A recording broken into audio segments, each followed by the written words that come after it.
Welcome to Fanfiction Audiobooks. One Piece, I'm undercover in the Navy. Chapter 61 What is the truth? Only then did the white-robed priest realize that the one who hit him was the Navy. I'm going to the world government to file a complaint against you. I'm going to make my dad go to the world government to complain against you. Jan grinned and put his hand into his trouser pocket. The darkness flashed and an idea appeared. He took it out and slapped it on the face of the white-robed priest. If you complain, just complain. My name is Esterosa. This is my ID. The guy you want to burn to death is named Fitz, and he is one of my subordinates. You stole my subordinate and burned him to death. Do you think I should beat you? Jan opened his mouth and didn't care. After speaking out against the white-robed priest, Jan looked at the people watching and sneered, I'm telling you, I don't care who you want to burn to death, but if you want to burn my subordinates to death, that's absolutely not okay. With a clang, the short sword was unsheathed and slashed outside the port. The huge slash was like a huge wave. If you dare to mess with my subordinates again, I will kill you. The crime is to attack government officials with meritorious service. My master Zifa, my brothers are all over the naval government, and they can convict you at any time. Jan's arrogant look directly made the onlookers who wanted to speak shrink back. I don't dare, I'm too scared. How cowardly. In this broken world, why are there so many favors everywhere? Not everyone is called Wang Lufei. He is heartless and not afraid of anyone. Navy, how dare you act so arrogantly? A roar came from a distance, followed closely by a spear that shot through the air. Full counterattack. Jan caught the spear with one hand, and the terrifying counterattack force instantly shattered the spear itself. Under the power of anger, Lydian transformed into a 5-meter-tall muscular giantess, strode forward, raised her fist and smashed it at Jan. The white-robed priest ran away quickly, and the onlookers applauded, hoping that their general could defeat this relative as soon as possible. Full counterattack. Jan's palm slowly raised and met Lydian's fist. The scene in which the onlookers imagined that Jan was smashed to pieces by a punch did not appear. Instead, Lydian was continuously retreated by the huge force of the return.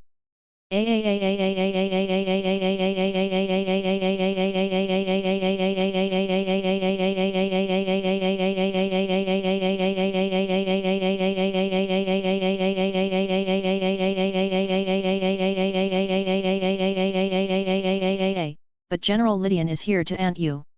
Are you not feeling well? Otherwise, your fists would be so weak. The teasing voice made Lydian's anger even more intense, soaring straight to the sky, and her height once again rose to 8 meters. Angry iron fist. Smash it down again.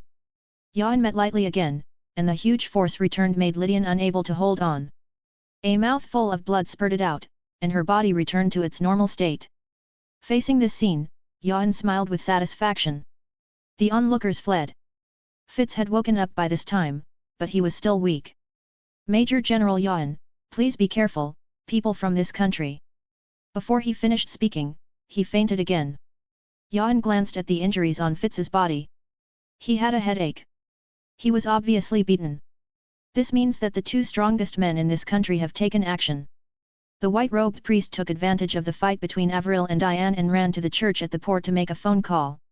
Old man, what's wrong? The Navy guy who came here is a naval connection person who talks about my master Zifa every day. Opposite the phone bug, the white-bearded archbishop was silent for a moment, and then an old voice sounded. Don't be afraid, I will solve it myself.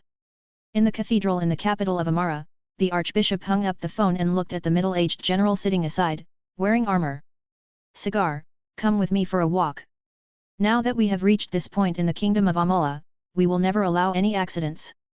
The middle-aged General Circus stood up. No problem. As long as you control the kingdom of Amara and kill a rear admiral, there won't be any problem. The world government will never expel the kingdom of Amara. Ha ha ha ha ha. Laughter kept echoing in the hall, and the divine attendants lowered their heads one after another, pretending that they heard nothing. At the port, after Jan brought Lydian down, he led Lydian and Fitz back to his residence. Catherine, Mahler, Reynaud, get ready for battle. It won't be long before the enemy arrives. Jan still said indifferently. He is confident in his abilities. He believes that he can have a split with anyone. And like the 3-4 emperors, red hair and white beard, he was more or less restrained. As for beings like Kaido and Kapuga Sengoku who should logically be restrained, it can only be said that their own bodies are too outrageous. They can absorb the damage caused by counterattack, and they also have to attack from a distance. Garp's cannonballs, Sengoku's shock waves, Kaido's breath. All three can use long-range attacks. Moreover, all three of them can also run, which is the key point. In a true battle between the top experts, in order to determine the outcome, both people still need to have the will to die, or they must surround and block them. If Whitebeard of War wanted to run away, the navy would have nothing to do with him. This is the truth. Therefore, the war between the four emperors and the general is still very confusing. Catherine took the lead in covering her body with a layer of ice armor, a thin layer that could not be seen without looking carefully. Mahler took out his gloves and put them on silently, while Renault was wiping his gun. He relied on him for support. No one knew when the enemy would come, so Yan told his subordinates to cook and eat. The medics treated Fitz and Lydian. With a groan, Lydian gradually woke up. With a pair of confused eyes open, the first thing he said was, "Shouldn't I be patrolling the sea? How did you Marines get here?" Catherine and Mahler frowned, not understanding what was going on. Yan walked over with a smile and waved his hand in front of her. "Do you know what day it is now?"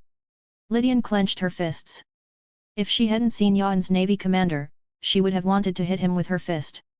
This man had looked at her body 5 times in the past 3 seconds. How rude!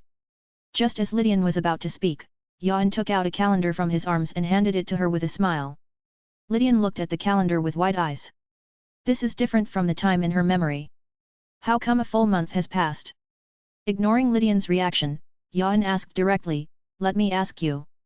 Why does your country exclude people with animal abilities?" Lydian gritted her teeth and her eyes were full of unyielding. She had already recalled some things, such as how she lost so easily. Lydian didn't speak, and Yan smiled. "I'm here to investigate the disappearance on orders from the world government. Here, 2 CPS have disappeared, and at the same time, you have delayed the delivery of goods twice. In addition, I got news that the Revolutionary Army's team also disappeared here. All the underground people in the world who smuggled weapons raw materials from you have disappeared here. You should know how big of a problem this is right now.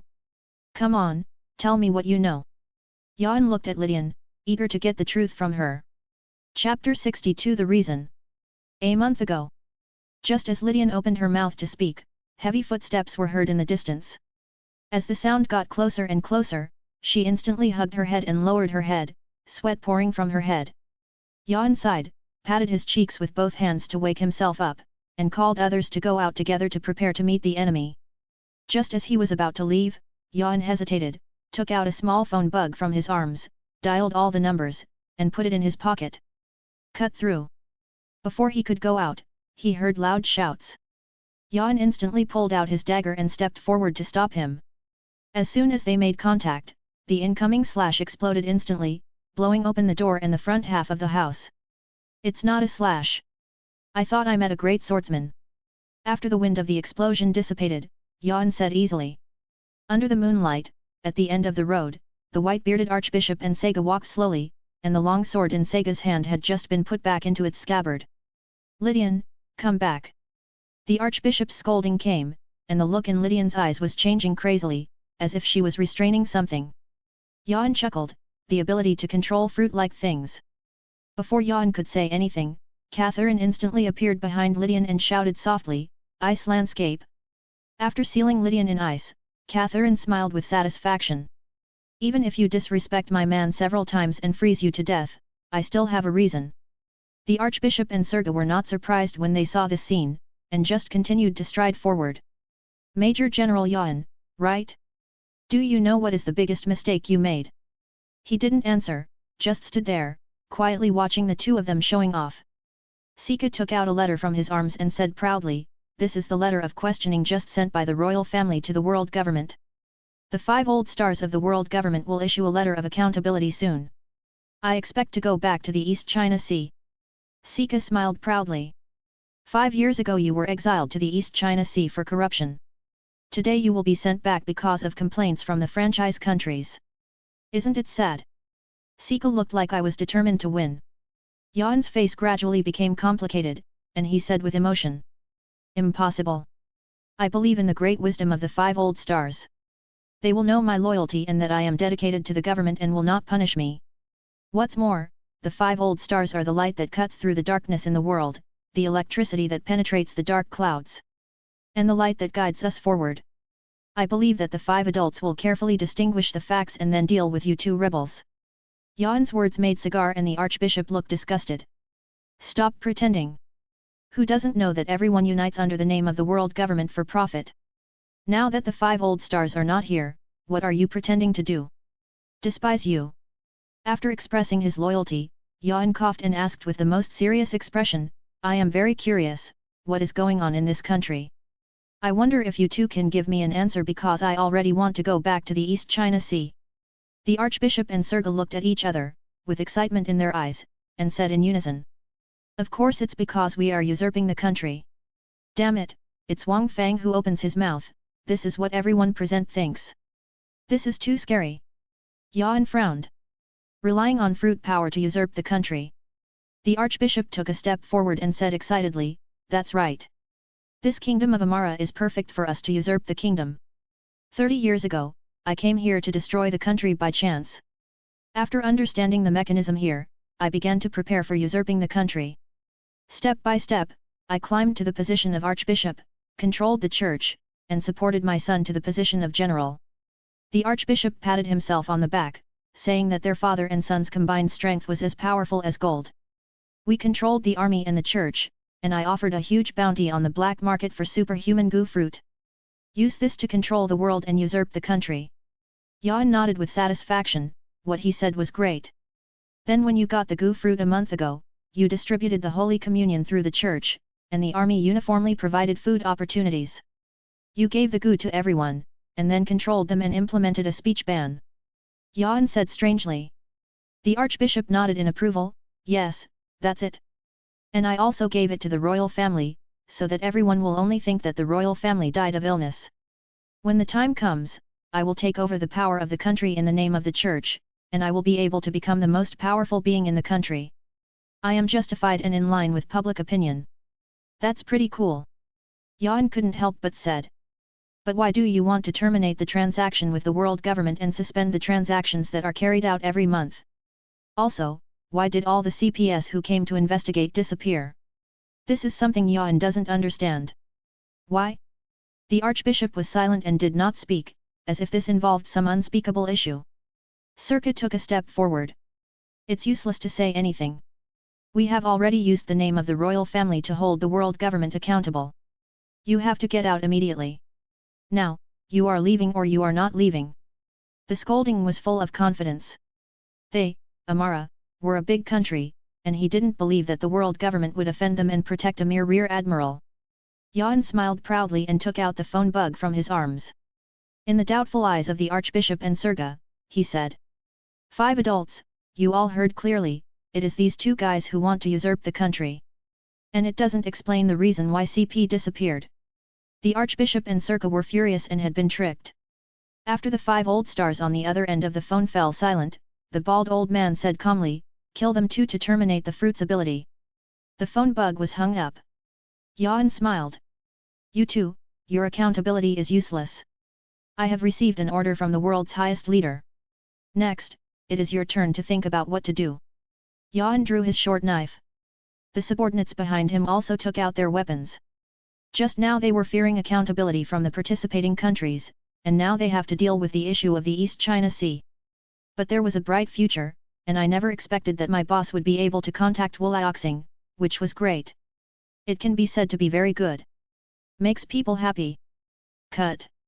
Before Sokka could finish speaking, he vomited blood and fell down. The Archbishop looked at Yuan, who suddenly appeared in front of Serka and put one hand on Serka's sword-drawing hand, and was panicked. Full counterattack. Serka's arm was broken by his huge counterattack. He turned his waist and kicked the Archbishop away. The battle is resolved in just a moment. The Archbishop clutched his chest and looked at Yuan in horror. You don't have to look at me like that. I don't like men, especially old men. Yuan was in a very good mood. The Archbishop was so angry that he spurted out a mouthful of blood and said weakly. Why would a man like you be sent to the East China Sea? Yuan tilted his head and said casually, because it's safe. The archbishop laughed until he coughed up blood. I just want to usurp a country, and you have such great strength, it is impossible to be assigned voluntarily. There must be a conspiracy. Yuan looked confused. What are you imagining? What do you want to say? The archbishop showed a hopeful look. Leave me alive, and I will help you control this country secretly. And if you kill me, no one will be able to help you solve the goo problem. Yuan was impatient and knocked him unconscious. He took a strong sip and said disdainfully, I thought I was going to say something. Yuan shouted to Mahler not far away. Mahler, go and bring some rainfall boats over to pump out seawater and bring it to the whole country. Mahler nodded, his boss is strong. Chapter 63 Lover's Justice. I really think of myself as a character. He's just a conspirator hiding behind the scenes. Yuan curled his lips disdainfully. Mahler acted quickly. As Yuan reported the situation in the kingdom of Amara, the navy immediately pulled out enough rain ships from the vicinity. A large amount of seawater was pumped out into the sky. Those who were controlled woke up one after another under the water of seawater. In the Amara palace, the guardian warriors who insisted on guarding the palace smiled excitedly after receiving the news that the people had woken up. They hurried to the king of Amara who was cut off from contact deep in the palace and was trying to find a way to communicate with the world government. Make a report. Looking at the arrested archbishop and General Surga, Yuan smiled disdainfully. All devil fruit abilities are controlled by seawater. This is the most basic knowledge. I despise you uneducated local leopards. Lydian's originally swollen muscles turned into a supple female figure after being soaked by the sea water. From a muscular and violent woman to a heroic girl. The changes are so big that they can be called plastic surgery. The anger that had always been in his eyes before disappeared. The king of Amara quickly led his men to eliminate Surga and the archbishop's men, and sent people to meet them at the port. Wuliaoxing expressed satisfaction with what Yuan did. This young marine is worthy of being a CP and is loyal to the world government. However, some people are happy and some are sad. Late at night, in the prison of the warship, Yuan came here alone and quietly looked at Surga and the archbishop locked in the prison. Can you tell me where the revolutionary troops who have been hiding among the miners are? Facing Yuan's inquiry, the confused archbishop and the frustrated Surga raised their heads and looked at him. The archbishop gave an ugly smile. Why should I tell you? I have already been defeated. The next step is either death or going to impel down. Why should I tell you the answer you want to know? Call daddy and I'll tell you. Sika said the irritating words with a calm expression. Taking a deep breath, Yuan said as calmly as possible, believe it or not, I will prevent you from surviving impel down. The words through gritted teeth made the archbishop and Surga laugh. You said we are so scared. Then I thank you. The archbishop grinned, very happily. If I can get a happy death by pissing you off, then please let me piss you off. The archbishop showed the air of an old hooligan and said very nonchalantly. Not only the Revolutionary Army, but also the disappeared CPS and some navy, we all know their whereabouts. But I won't tell you. Sika said that the more you want to know something, the less I want to tell you. The archbishop then said, not only that, we also have a private smuggling route that dumps a large amount of ore into the underground world every year, and I won't tell you. Yuan was so angry that he had no expression on his face. The two guys talked to each other and asked Yuan all the questions asked above. In the end, they all ended with I won't tell you and I'll piss you off, you little bastard. Clenching his fists, Yuan knew for the first time that angry people can really make others angry to death. Magellan in Impel Down is good at using poison. Be careful, I let him torture you to a point where your life will be worse than death. Yuan continued to threaten. He didn't believe it. He couldn't defeat two losers. The archbishop took a deep breath, stood up, and took off his bishop's robe, revealing the layers of scars on his body. What kind of body is that? Yuan was shocked.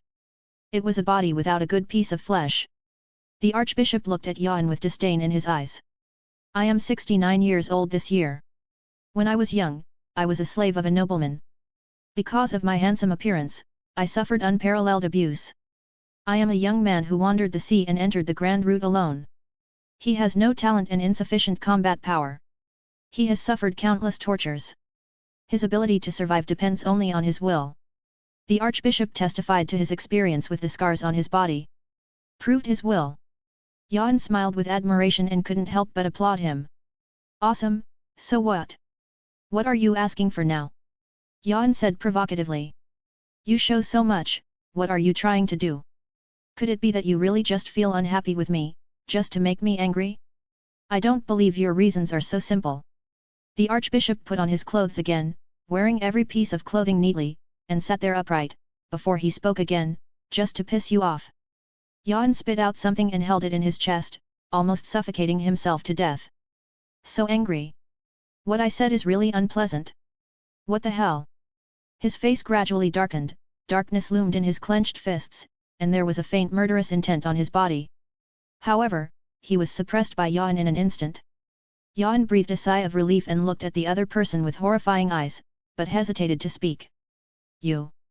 The archbishop smiled, a wild smile. As expected, the rumors I heard turned out to be true. As expected, you are also cursed by the commandment, loving kindness. Not only can others not be resentful, but you can't even feel resentment yourself. Yuan fell silent, and the calmness in his eyes became more and more scary. It's really annoying that this guy can guess the reality. However, Yuan still forcibly suppressed other emotions in his heart, closed his eyes, took a deep breath, and opened them again. His eyes only looked lazy again. Yuan stood up and walked into the cell. When he walked out again, the two of them were no longer breathing. Walking onto the deck of the warship, Mahler and Catherine were waiting here. Suicide out of fear of crime. Yuan said with a smile. Catherine and Mahler were silent and watched Yuan leave in silence. There was no one on the deck for a moment. Watching Yuan walk away, Catherine suddenly said, "Before I joined the navy and met Yuan, I was a soldier in a death camp in a certain kingdom." Mahler said nothing and just looked at him. "I fought my way out of the death soldiers camp and became a junior general. But the kingdom doesn't trust me." Mahler remained silent, standing there like a statue. "I didn't know it at first, but later a guy I always thought was a loyal subordinate died in my arms. He told me that he was sent by the kingdom to monitor my existence. Before he told me, he had been by my side, charging with me, killing enemies with me, extremely loyal." After a pause here, Mahler turned around and looked at Suhu. Catherine continued, "He told me that after his death, the kingdom will definitely send people here again.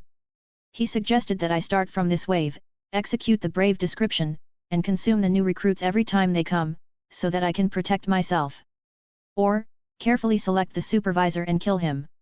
Mahler looked at the cold sea and said calmly, "What next?" Catherine chuckled, her fingers faintly transformed into an animal form, and continued, "Do you know what my justice is?" "Do not know. I call it the justice of lovers." Mahler turned around silently and walked to the prison below the warship to deal with the next matter. The moment the two of them turned around and crossed each other, a burst of cold air burst out. Chapter 64. Justice for Lovers. Another bizarre piece of justice. However, she still had the belief and will that she would spend her whole life for. Walking in the passage of the warship prison, Mahler clenched his fist and shattered the ice on his right hand. In the dim passage, a few small pieces of ice fell, and Mahler walked forward, muttering about Catherine's strange justice. Just like pirates who have all kinds of strange dreams. Each of the navy also has his own strange concept of justice. These concepts of justice contain the belief that the navy is willing to devote its life to it. And after they can find their own sense of justice and have the belief to devote their lives to it, such people can often become strong. The most classic representatives in the navy are warring states, Zifa and Garp. Warring states wanted to realize the justice that ruled the world, and did not mind using other means, because this was his belief. During his reign, he agreed to the Shishibukai policy and created a spy navy headed by Drake. From these two things, you can know that he doesn't mind using dirty tricks for his dream. Mahler said that he had just felt a strong belief in Catherine, the kind of belief that was truly willing to sacrifice everything for his own justice. However, it feels weird to think that this is emotion.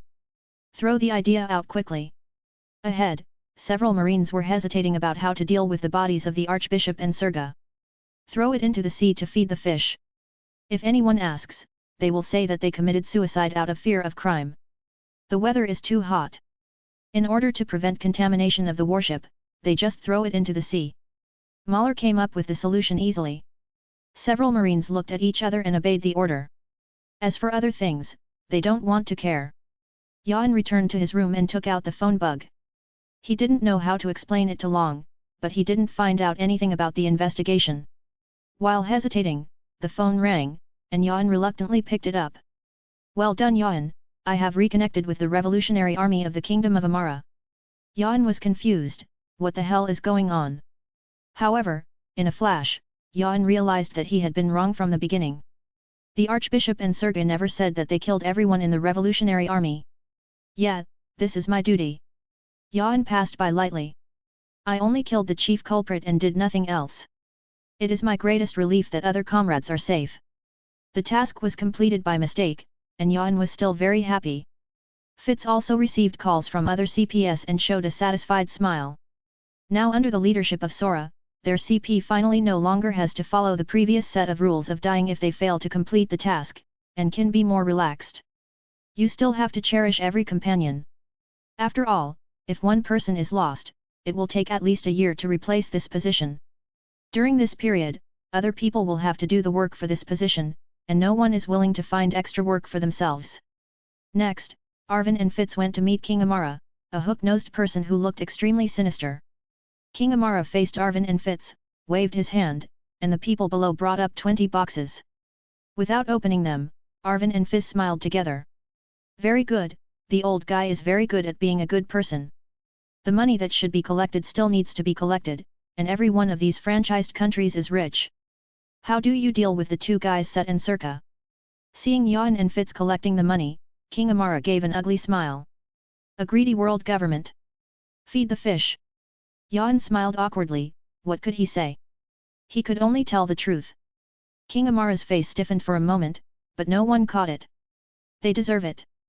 Thank you for trusting them so much and handing over the Empire's religious and military power to them. It's really outrageous that they turned traitor to the country.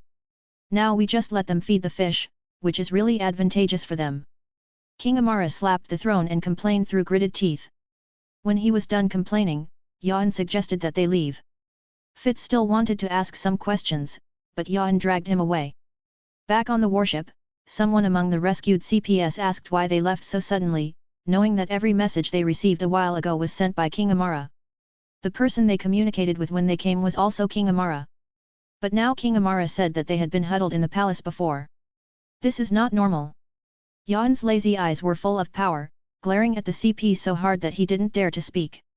The other party must have encountered some problems that are difficult to solve. Next, as long as they make up for the missing supplies and pay the heavenly gold on time, why do you have to meddle in other people's business? Don't you see the power around that king? The other party is a country that is on the inside all year round, and their guards are all people with fruit abilities. What do you think you can find out through your investigation? Troublemaking. After he finished complaining, Yuan sat beside the warship and stopped talking to the CP idiot.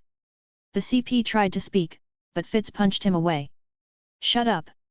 If I can bring you back safely, you can burn high incense. Fitz took care of his own people and smiled apologetically at Yuan. In the palace, after Yuan left, King Amara sat slumped on the throne with his forehead in his hands, tears unnaturally flowing from the corners of his eyes. Not long after, there was a sound of footsteps, and Lydian appeared together with the white-robed priest who appeared at the port. Father! His Majesty! Lydian and the white-robed priest bowed respectfully. King Amara managed to hold himself up. New ore lines can be found. How developed it is! There are still smuggling channels in the underground world that can be reopened. King Amara asked quickly. The white-robed priest was the first to answer, the new mining line has been found, and the development progress is satisfactory, which is enough to meet the material requirements. The communication with the merchants in the underground world has also been completed. The new price has been negotiated. They are willing to continue to provide us with devil fruits. King Amara breathed a sigh of relief and looked at the white-robed priest with apologetic eyes. Sorry Xin-Law, I still couldn't save your father and your grandfather. Lydian said angrily, Father, that Yuan, how can he kill the Archbishop and General on his own initiative? Xin-Law stopped Li Dian. At this time, Li Dian's anger was rising.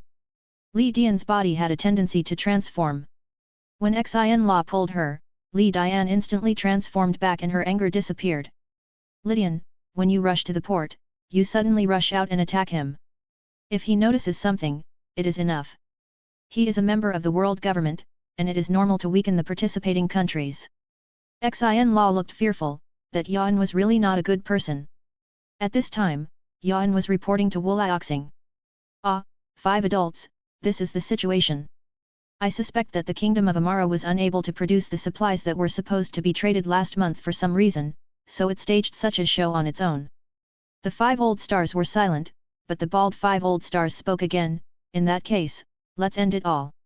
Next, if they hand over the materials for the transaction, everything will be over. Killing these 2 pillars of the country will be a lesson to them.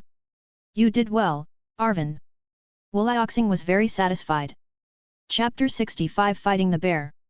Yan, next you go to Mariah's place and pick him up in Mary Joa. Wuliaxing once again issued a mission. Hiding in the room, Yan felt a little strange. Wasn't someone there? Why do you still need him to go? Moria was defeated. While you were dealing with the incident in the Kingdom of Amalur. Straw Hat, Monkey D. Luffy, defeated Mariah. Sure enough, Yan was very calm. This was expected and reasonable. Go and see what's going on with Moria. Is he still capable of serving as the Shishibukai? If not, let him die in the war. Wuliaxing made a ruthless result, and Yan accepted it calmly. Also, if you meet Straw Hat there, send him to his death. Wuliaxing can't stand this guy anymore. Garp's family members are all very troublemaking.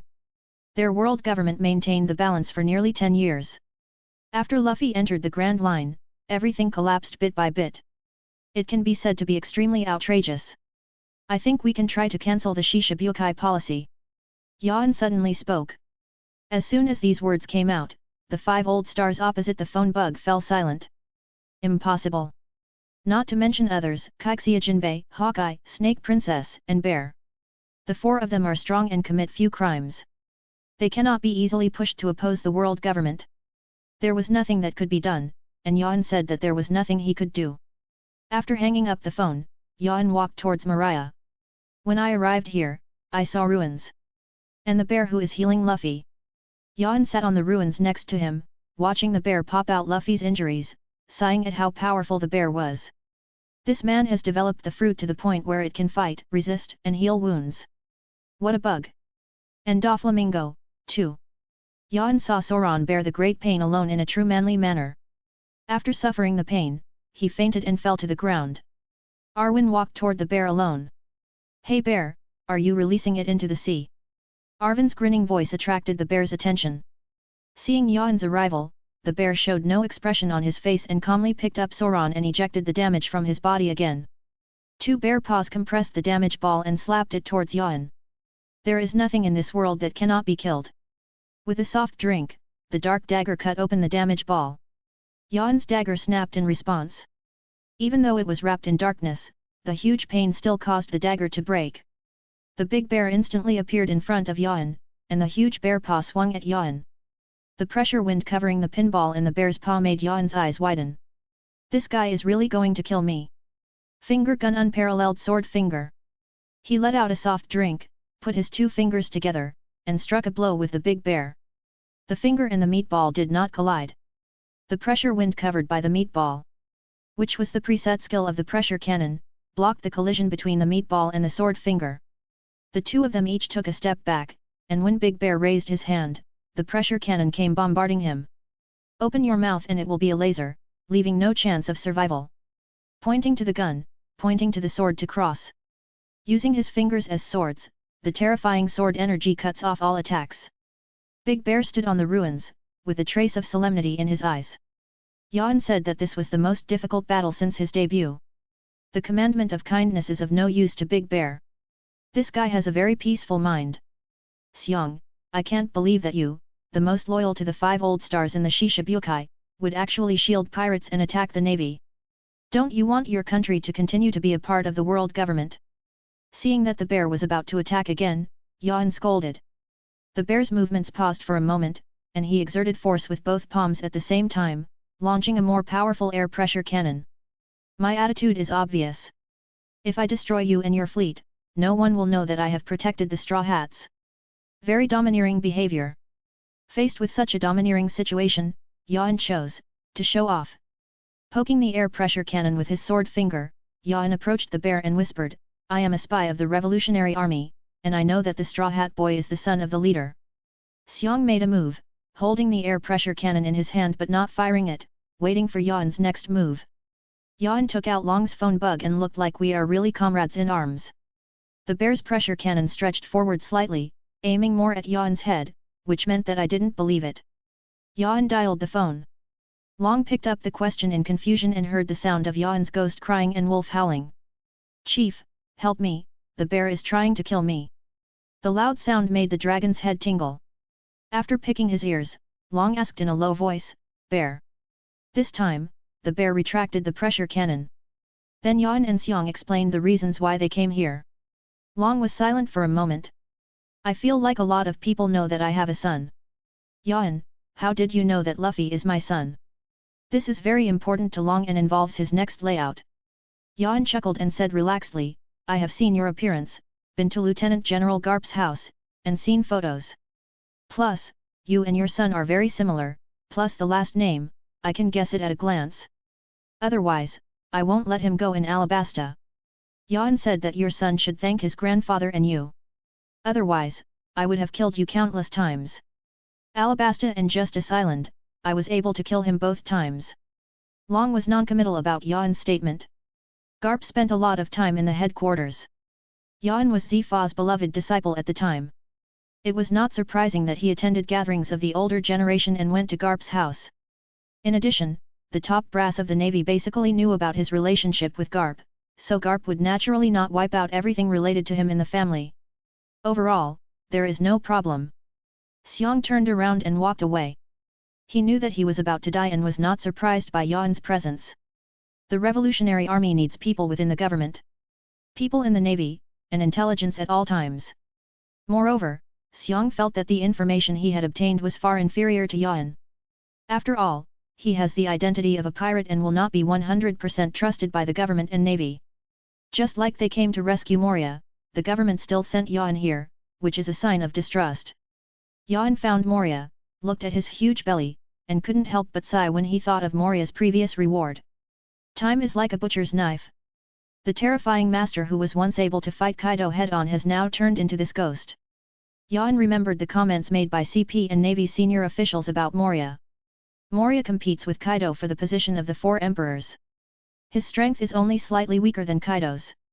At that time, what he lost was not his personal ability, but the level of his subordinates.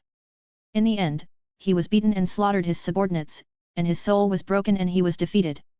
Looking at Mariah who was seriously injured, Yuan said regretfully, "The world of pirates is ultimately a world where faith is the most important.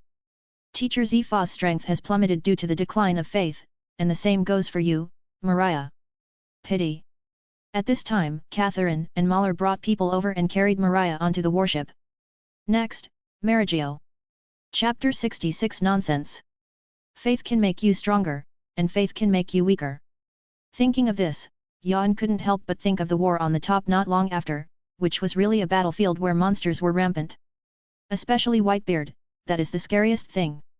Even with the restraining power of full counterattack, Yuan didn't think he could beat Whitebeard. At that time, Whitebeard was at his weakest physically, but his faith was strong. At that time, he had probably reached the pinnacle of his faith in his life.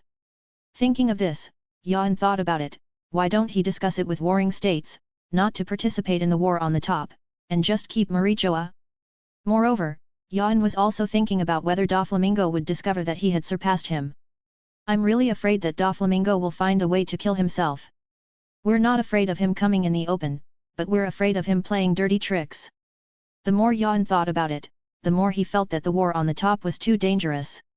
He had better think of a way to avoid participating in the war on the top and guard Marijoa. The more I thought about it, the more I realized that keeping Marijoa was a good job. While Yuan was thinking, the warship had already arrived at Marijoa.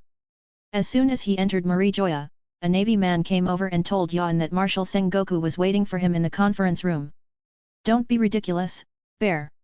With your abilities, you can still make the Straw Hats escape." Before reaching the conference room, I heard Senguo's angry voice.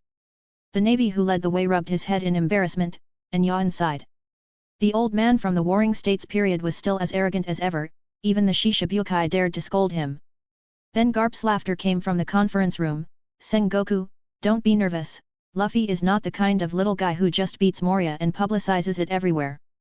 Sengoku gritted his teeth angrily, grabbed Garp's collar and yelled, "Stop joking, if you weren't a naval hero, I would have put you in charge long ago." Garp laughed and shed tears. "Stop joking, Warring States, how can I afford this responsibility?" When Yan heard this, he shrugged and pushed the door open. When Warring States saw Yan, he straightened his appearance, as if he wasn't the one who yelled just now. Garp clenched his fists, this little bastard actually dared to appear in front of him. Xiong left directly without stopping. He was a Shishibukai, and the navy had no control over him. Warring States' sharp eyes noticed that Yan did not bring a short sword, and asked solemnly, "Where is your sword?" Yan shrugged, sat on the chair where the bear was just now, and said casually, "I had a fight with the bear at Moria's place. He was very strong and was destroyed." Sengoku's eyes were downcast, and Garp also stopped smiling. "I thought he was a smart man, but he still took this path." Yan looked at the two old guys, wondering what they would say, and thinking about when he would propose the idea of staying behind with Mary Joa. "Garp, after the meeting later, you and Porisalino will guard Vegapunk's laboratory." Garp looked puzzled. "Since the bear knows no good, let's completely cut off his vitality and turn him into a weapon." Sengoku's voice was ruthless, but Garp nodded in approval. Yan was shocked. No wonder the bear's last sanity was wiped out during this period in the original work. Turns out there is a reason. When Yan heard what Warring States said, he was still a little moved in his heart. "After all, this is also because of myself." Not long after, several figures walked in from outside one after another. The three generals, Chief Staff Officer He, Chief Instructor Zifa, and several elite lieutenant generals all came here. Looking at everyone, Yan maliciously guessed that if any of the four emperors attacked Malinfando at this time, they would definitely hit them all. Seeing the presence of many big guys, Yan wanted to turn around and leave, but was held down by Garp and Zifa. Warring States glanced at him and said lightly, "Everyone who can participate in this battle is an important part of the Navy's top combat power and strategy. You can't leave." Yan wanted to scold his mother. He was the only major general in the whole meeting. How could he be so virtuous and capable? Is it just because he could fight? Since he is allowed to participate in this conference, which is the weakest but also the elite lieutenant general level, why should he be paid the salary of a major general instead of the salary of a lieutenant general? Aren't you old bastards just using him for free? Oh, it's not free of charge, but I was given the salary of a major general. It should be said that I spent the least money and earned the maximum benefit. This is something that makes capitalists cry when they see it. In this war, we can only succeed and not fail. If you have any suggestions, feel free to mention them." Warring States made a very democratic attitude. Qing Pheasant sighed, he did not support fighting this war. But looking at the eagerness of the people around him, it was hard for him to bring it up. Everyone took the documents handed down from the Warring States period and felt that there was nothing wrong with this strategy. Seeing that no one was speaking, Yan expressed his opinion to cater to the Warring States period and flattered him so that he could stay with Mary Joa. He bravely stood up and said loudly in the eyes of everyone's admiration, "I suggest that we can fighting a war of attrition with Whitebeard." Warring States nodded, which was a good suggestion. The three generals took turns to fight a war of attrition, which was indeed beneficial to their navy. "Go on." Warring States was very satisfied and motioned for Yan to continue. "So we announced the news of Fire Fist Ace's arrest, but we did not announce the execution time of Fire Fist Ace. In addition, we also want to feed Fire Fist Ace well and drink well. Let him and Whitebeard compete to see who can live longer. Once Whitebeard dies and the White group is leaderless, we will kill Fire Fist Ace. Anyway, Whitebeard is quite old this year and is about to die. For us, we can afford it." Warring States' eyes widened, "Damn, I thought you were talking about some kind of war of attrition, but it turned out to be this." Akainu couldn't help but cover his head, "This idiot." Others also held their foreheads and sighed. Aokiji and Kizaru's eyes dazzled, this suggestion was a bit interesting. "We think it's very good, why do we have to fight life and death, a war of attrition? Our lives are longer than those of Whitebeard. Drag him to death." The two agreed, and then took the lead in beating Yan. There was nothing they could do, everyone else felt that Yan deserved a beating, and the two of them didn't want to fall out of line. Zifa pressed Yan down. He continued, facing Whitebeard, "No matter how much preparation we make, it will be useless. That man can be compared to an ancient weapon with just one strike. What we fear about him is his large-scale lethality. If Whitebeard can be taken down in a single fight, then the navy is not afraid of him. After all, there are 3 generals here.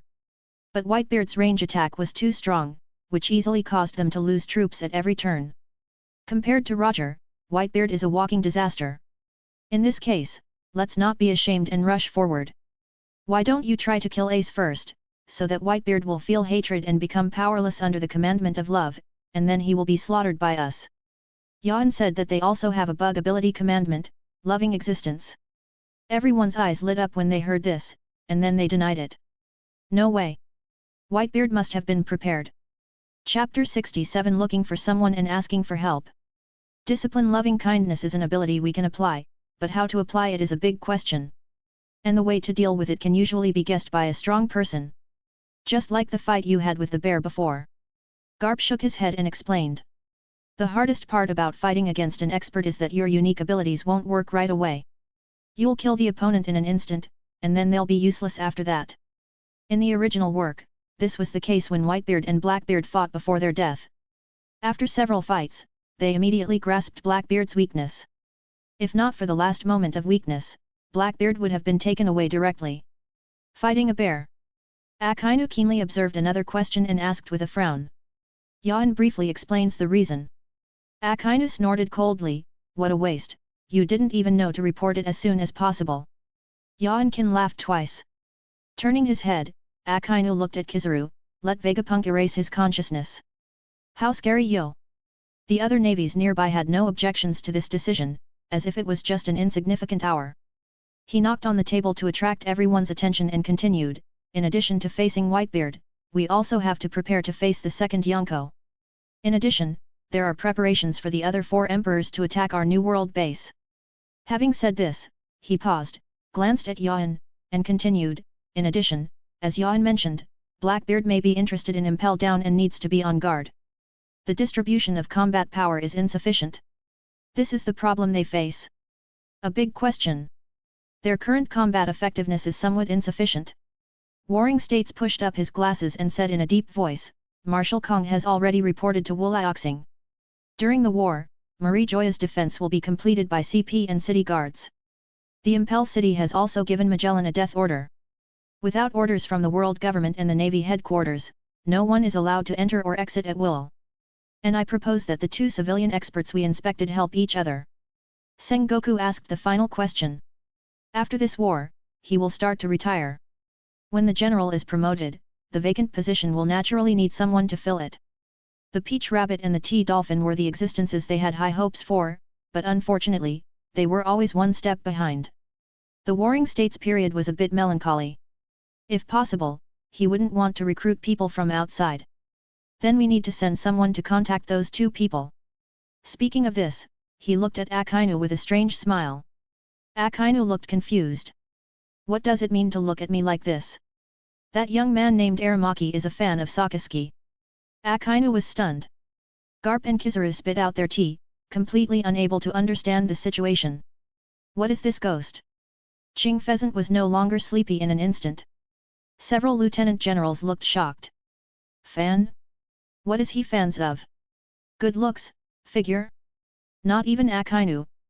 Then Aramaki will ask Sakazuki to talk and ask him if he is willing to join the navy and briefly assume the responsibility of guarding the New World Navy during the war. Sengoku is very satisfied with this. Akainu has fans, which is a good thing. Let the other one talk about Yan. Well, Yan, who had stopped talking and stayed aside obediently, said that he was sitting on a chair and the pot came from the sky. Marshal, I just finished my field trip. The aggrieved voice made everyone suddenly realize that this child had just come back from the outside and hadn't had much rest yet. Now he was out on the field again. Isn't it a bit too much? Damn it! You go out to work, don't try to hide away. You have to go on field trips. If you don't go, we have to go. We are older and want to take advantage of the time before the war to have a good rest. It's better to die as a fellow Taoist than as a poor Taoist, or as a child. You'd better go out in the field honestly. The people next to him unanimously agreed to let Yan go on field duty. After the meeting, Sengoku glared at Peach Rabbit and Tea Dolphin. You two, it's time to think of ways to improve your strength. In this turbulent era, we should also find our own concept of justice and make some contribution to the world. Warring States' words fully expressed his dissatisfaction. Peach Rabbit and Tea Dolphin looked at each other, both seeing helplessness. What to do? Their boss is not satisfied with them. Akainu looked at the two of them and sighed. King Z patted the Tea Dolphin on the shoulder and motioned for him to cheer up. Kizaru said, just let it happen. Crane came to Daotu and comforted them kindly, don't be too nervous. Follow the path in your heart. If you don't have clear ideas, you won't be able to go far even if you force yourself to go up. After being comforted by he, the two of them felt better. Yan never expected that he would immediately go out to work after coming to Marijoya for a meeting. Catherine, Mahler, and others were very happy about Yan's busyness. Looking at the excited detachment members, Yan said that he could not understand their excitement at all. Major General, this is a great thing. The three major generals back then were also crazy on the field during this period. General Zifa was like this when he was young. He charged forward and retreated behind. He fought hard to protect justice. And Lieutenant General Garp. He went out in the field and overcame his crimes. He can be said to be a model for the Navy. When you are a major general, you have a lot of field work, which means that you are valued by your leaders. You must not feel that you have offended your leaders and that you are not taken seriously. Yan smiled bitterly, what you said is really hard for me to accept. I don't care much about the position. What I care about more is whether I can rest. It's true, and no one takes it seriously. A look that says you're not joking. But the general's salary is higher, don't you want it? Mahler said quietly. Yan looked up at the sky and sighed, I have no interest in money. Mahler turned around and left, I believed your evil deeds. Every time you go out in the field and those countries send you money, why have I never seen you embarrassed? You have always only expressed your dissatisfaction with the lack of money, and you have never dissatisfied the other party with giving money. In the entire Navy, you receive the most. The new responsibility added to me by the Warring States period is to divide the money you earn according to naval rules. If I hadn't controlled the warship's finances, I dare say you could have swallowed up all the money on the warship. The warship quickly headed towards Yuxiao's location. Catherine was full of doubts, what are we going to do this time? He didn't quite understand the mission. Yan sighed, find a monster, a real monster. Yan always felt that Yuxiao had never shown his true abilities.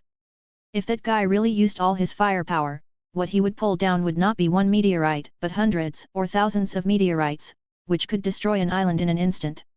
If he uses his abilities well, he won't be able to destroy a group of Yonko alone, but it's almost the same. At most, the Yonko and top cotters can escape. When calculating meteorites from the sky in thousands or tens of thousands, please measure their power in terms of natural disasters. This is Yan's view of Fujitora Yuxiao. Chapter 68 Yan was sold again. In the underground casino of the city of Spring Queen, gamblers were watching a blind uncle who loved gambling. Open! Open! Open! The gamblers shouted excitedly. The sieve cup is opened, 5, 5, and 6 are large. Friends, can you tell me the points? The blind uncle had a gentle smile on his lips. The gamblers looked at the millions of belly rice on the uncle's table, looked at each other, and showed evil smiles. It's 1, 1, 2. Uncle, you lost again. The blind uncle shook his head and sighed, pushing Bailey over on the table. Gamblers swarmed. The casino owner stood on the steps of the second floor, watching this scene calmly. It's just right that these gambling dogs won't be able to make a fortune in their lifetime. With a disdainful snort, the casino owner was about to leave, when a subordinate hurried over to report. Boss, the Navy is here. The casino owner's eyes widened, why are those damn bastards here? Unhappy, very unhappy, the casino owner lamented in his heart, but he quickly got up and went out to greet him. Have no idea. Facing this group of people, you either have to be tough to the end, or you have to give in. Approaching the casino, Yan saw the casino owner waiting at the door. I'm not here to trouble you, I'm here to see a customer inside. Before the casino owner could speak, Yan pushed him away and walked in directly. Clearance. Catherine's cool voice instantly silenced the busy casino. One naval soldier after another quickly drove away the gamblers. Yan walked alone to the opposite side of Yuxiao and sat down. Brother, let's talk. Yuxiao put away the money on the table and prepared to leave. It looked like he didn't want to talk. Yan didn't mind either, and just said, "How can I carry out my own justice without being in a high position?" Yuxiao continued walking without paying any attention. "Close your eyes, you can't see, evil can't enter your eyes, it looks noble, but it's not a cowardly behavior." A terrifying aura began to rise in the casino. A smile appeared on Yan's lips and he continued, "Seeing the crisis happening, hell is about to appear. He has all the power, but is indifferent. Are you sure you are not one of the creators of the crisis?" This question made Yuxiao stop. The terrifying aura in the casino disappeared. Yuxiao walked back and sat down again. "Catherine, clear everyone out of the casino, and then seal off the casino for 100 meters. "Yes." The navy quickly cleared the place, checked every room, and cleared the area within 100 meters of the casino. No one was allowed behind, and Yan and Yuxiao officially started talking. "Mr. Navy, you have been contacting me before, and I have already rejected you. Why do you still come? And what did you mean by what you just said?" Yan stood up first, stood up straight, put away his lazy expression, and bowed seriously to apologize. "What I just said may have been a bit excessive, and I apologize." This time, Zhang Yuxiao was a little confused. "You were so polite and asked me what to do and how to answer it. What do you mean by telling me first?" Yuxiao felt that there was a pit waiting for him. "The end of the world is coming, and our navy wants to borrow your power." It was Wang Jia who opened his mouth. He smiled and his brows twitched. "I don't believe what you said." Yan continued, "The navy wants to execute Fire Fist Ace, and Whitebeard is bound to come. During the war, we need to strengthen the power of Impel Down City. Our navy's power is not enough, and I want to borrow your power." He smiled and frowned deeply. "You are starting a war, trying to start a war with the strongest man in the world. What a bunch of lunatics. Kill Whitebeard, scare all pirates, increase the prestige of the navy, and suppress all ambitious people from going to sea. End the age of great pirates." Yan said something that he didn't even believe. Anyone who has read the original work knows that this idea failed. What does this have to do with Impel Down? Shouldn't your focus be on the new world? Prevent other Yonko from attacking you. I smile and don't understand. Yan took a deep breath and continued, General Akainu invited another being named Aramaki and asked him to help protect the new world.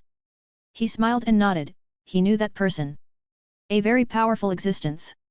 And given his character, it was indeed good for Akainu to invite him. "Okay, I agree." Yuxiao's readily agreed was beyond Yan's expectation. "How is this going? Why did you agree so readily? As you said, seeing a crisis happening and hell about to appear, you have all the power but are indifferent. Are you sure you are not one of the creators of the crisis?" "I am sure that if we don't stop it, we will be the creator of the crisis." Smile and answer to yourself.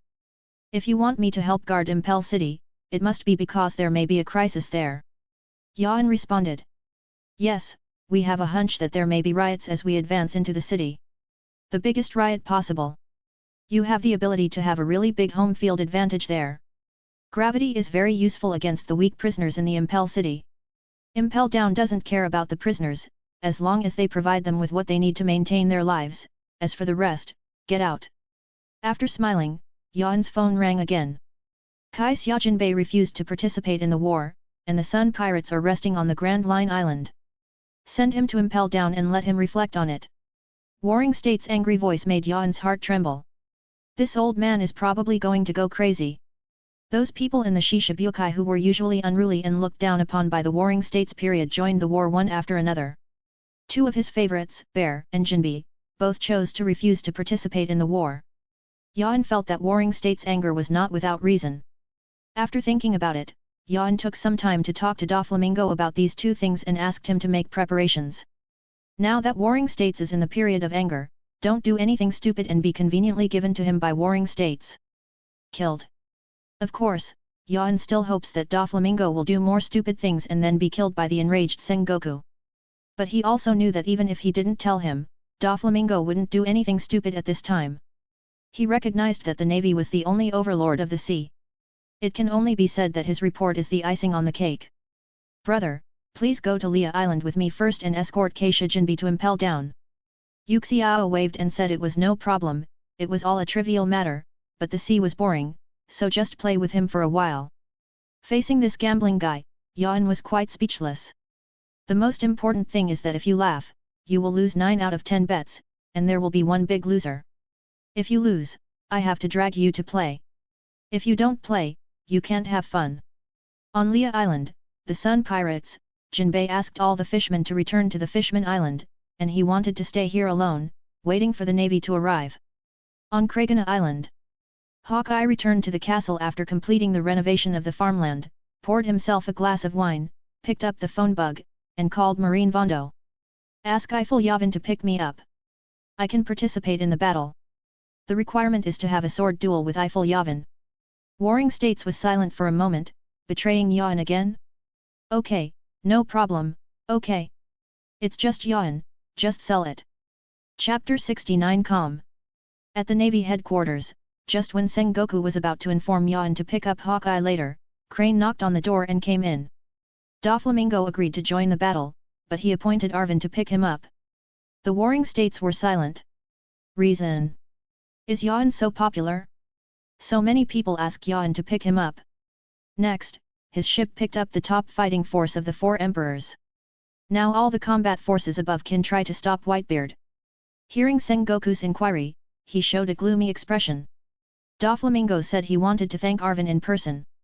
Arvin fought against evil and promoted the development of his business. Really annoying. Agree. Warring States suddenly smiled and agreed to this request. He frowned. Yan's identity has been clearly explained. Isn't it not good for the two of them to come into contact at this time? Yan is getting stronger and stronger. Although Doflamingo's strength is not weak, it is still a problem to swallow Yan now. The time has come to test Doflamingo's character. Warring States said that Yan is now a big supplement pill, let me see how you choose Doflamingo. Swallow it and prove your ambition, and the world government will not let you go. If you don't swallow it, you will have no choice but to ruthlessly cut off this line, and our navy will still make money. Crane soon thought of this as well. Being the boss doesn't mean you can't be weaker than your subordinates, but you have to see what happens. In the world of pirates, strength is paramount. We bet you that Doflamingo can't control Arvin's temperament. When the time comes, ha. The idea is simple and so is the method. The sailing life is generally boring, and everyone can be excited by something a little exciting. No, on the 10 Commandments warship, everyone became excited with the arrival of Yuxiao. Especially after hearing that Yuxiao is a super master. Everyone showed disbelief. Then after encountering a pirate ship one time, they watched helplessly as Yuxiao Zhan was pulled out an inch, and the pirate ship sank to the bottom of the sea. The pirates on the ship didn't even have time to show their faces. The terrifying scene startled the navy on the warship, and then everyone became excited. They all asked Yuxiao for advice. Yuxiao also has a good temper. When asked by others, Yuxiao doesn't mind teaching them some skills. For a time, a strange atmosphere entered the warship, and everyone entered a learning state. Catherine learned swordsmanship with Yuxiao with a learning attitude, and learned how to add fruit abilities to the sword. After all, Yuxiao also introduced that ability should be integrated into one's every word, every move, and every move. Catherine believes this is the fastest way to improve her strength. Mahler is much simpler, just let Yuxiao guide him. The one who gained the most was Renault. Yuxiao was very scary about the development of the world. That is a sight that can still cover the island and penetrate the atmosphere without the bonus of the thunder fruit. Such a terrifying scope naturally has unique development. As a sniper, seeing, hearing, and being domineering is a must for Reno. The rest of the navy experienced the benefits of exercising under gravity. Especially when Yuxiao gives gravity to the entire warship, everyone is exercising every step they take. In just a few days, Yuxiao had established a good relationship with the navy on the warship by virtue of his good behavior as a teacher, and the conversation was quite open, and everyone was willing to tell him some news. Sitting on the deck, Yan drank cold beer and felt the gravity on his body, feeling very good. This way of exercising between breaths is really great. Yuxiao walked over with a smile, holding a stick knife and a bowl of soba noodles. Glancing at him, Yan couldn't help but complain, "How much do you love eating soba noodles?" Yan was speechless when he thought that Yuxiao had brought 2 bags of buckwheat noodles. He took a sip of the noodles and said with satisfaction, "It's really delicious. I'll never get tired of eating it." Yan was speechless, he preferred to eat meat. Kai Xia Jinbei, what kind of person is he? What was the reason for arresting him? Yu Xiao asked the doubts in his heart. Rejecting the call from the Shishibukai, he said that Fishman Island was protected by Whitebeard in the past and he was very kind to him. He and Ace are also good friends. He is unwilling to participate in the war. He also went to the government to demand severe punishment of the navy. He is a war blocker. Yan didn't mind telling Yu Xiao at all. A smile fell silent. He is a man with affection and righteousness. No, he is a fish with affection and righteousness. Yan took a sip of wine, nodded and continued, yes, he is a compassionate and righteous existence. It's a pity that loyalty and justice have been in dilemma since ancient times. Yan said he liked this sentence better. One of the reasons why he is the Shishibukai is his strength, but more importantly, it is because he represents racial peace. Yu Xiao finished his soba noodles and sat next to Yan. Why should a position like Shishibukai be created? Yu Xiao said he didn't understand the reason. Shishibukai, in his parade experience, was not a good person. Yan knew that this guy in the collar was seeking a high position at this time and was ready to start implementing his own ideas, so he didn't mind. The Shishibukai was originally established to balance the pirate power, not to push the pirates into panic, and to give them a choice. Our navy was very clever in its initial selection. We selected some pirates who were strong but had not done too many evil things. This also told the pirates that if you don't do too many evil things, you can be a Shishibukai and give yourself leave a way out. He continued with a smile, so you chose existences like Hawkeye, Bear, and Jinbei. Yes. I want to abolish the Shishibukai. Yu Xiao directly stated his plan, which made Yan frown. Why are you telling me? You have to talk to Marshal Warring States about this. The premise of the negotiation is that you must perform meritorious service in this war, join the navy, and obtain a high position. Either you can only become a pirate, and then you kill whoever becomes the Shishibukai. Until no one dares to become one. Yan started persuading with the idea of winning over people.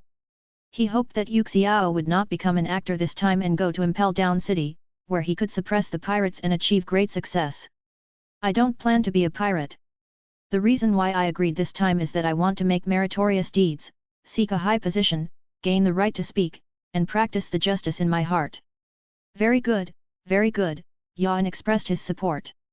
As for whether other people support it or not, he doesn't know. Come on. Yan encouraged him. A smile reveals a smile. Do you want me to capture Jinbei with you? Yan shook his head. There was a high probability that Jinbei would leave with him calmly. He was also a man who was very entangled in the system. When the warship arrived at Leah Island, Jinbei was sitting on the beach meditating. When he saw the warship arriving, he walked up directly and stretched out his hands, preparing to be imprisoned.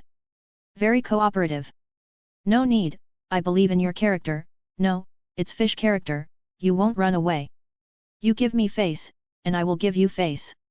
Jinbei bowed respectfully when he saw a smile, another monster. Terrible. Yan was about to return, and a call from Warring States came. Go pick up Hawkeye and Doflamingo. Hanging up the phone with a snap, Yan couldn't help but roared, I'm not professional in dealing with the Shishibukai, why don't you let me answer it? Besides, the Shishibukai is just such a girl, and she won't let me pick her up. Don't you think it's too much? I don't think so. Sengoku didn't think it was too much at all. As for Yan's impotent rage, he didn't care at all. It doesn't matter, since he is old and can look away. Chapter 70 The Hopeful Yan. It's field work again. Why is it in the field again? In this period when navies all over the world are running to the headquarters, why is he the only one wandering around on field duty? He also wants to go back. Major General, I suggest you apply. We can no longer continue to perform field duties. Mahler also just hung up the phone and came over with a frown. Jinbei, who had just boarded the boat, was eating soba noodles and was stunned when he smiled. What happened? My friend at the headquarters just called me and asked me when I can go back. The headquarters is currently deploying troops for wartime. If we don't go back, there is a high probability that our entire army will be integrated into the main battlefield combat troops. Mahler frowned and said helplessly. If we go back now, the artillery team like the musketeers will not have to go to the main battlefield. Yan was stunned, and then started thinking in his head. Could it be that the conscience of the old man from the Warring States period was discovered and he asked me to go out on field duty continuously, and then when I returned to the headquarters, all the troops had been arranged, so I would not need to participate in the war, and then I could go to garrison Marie Joya.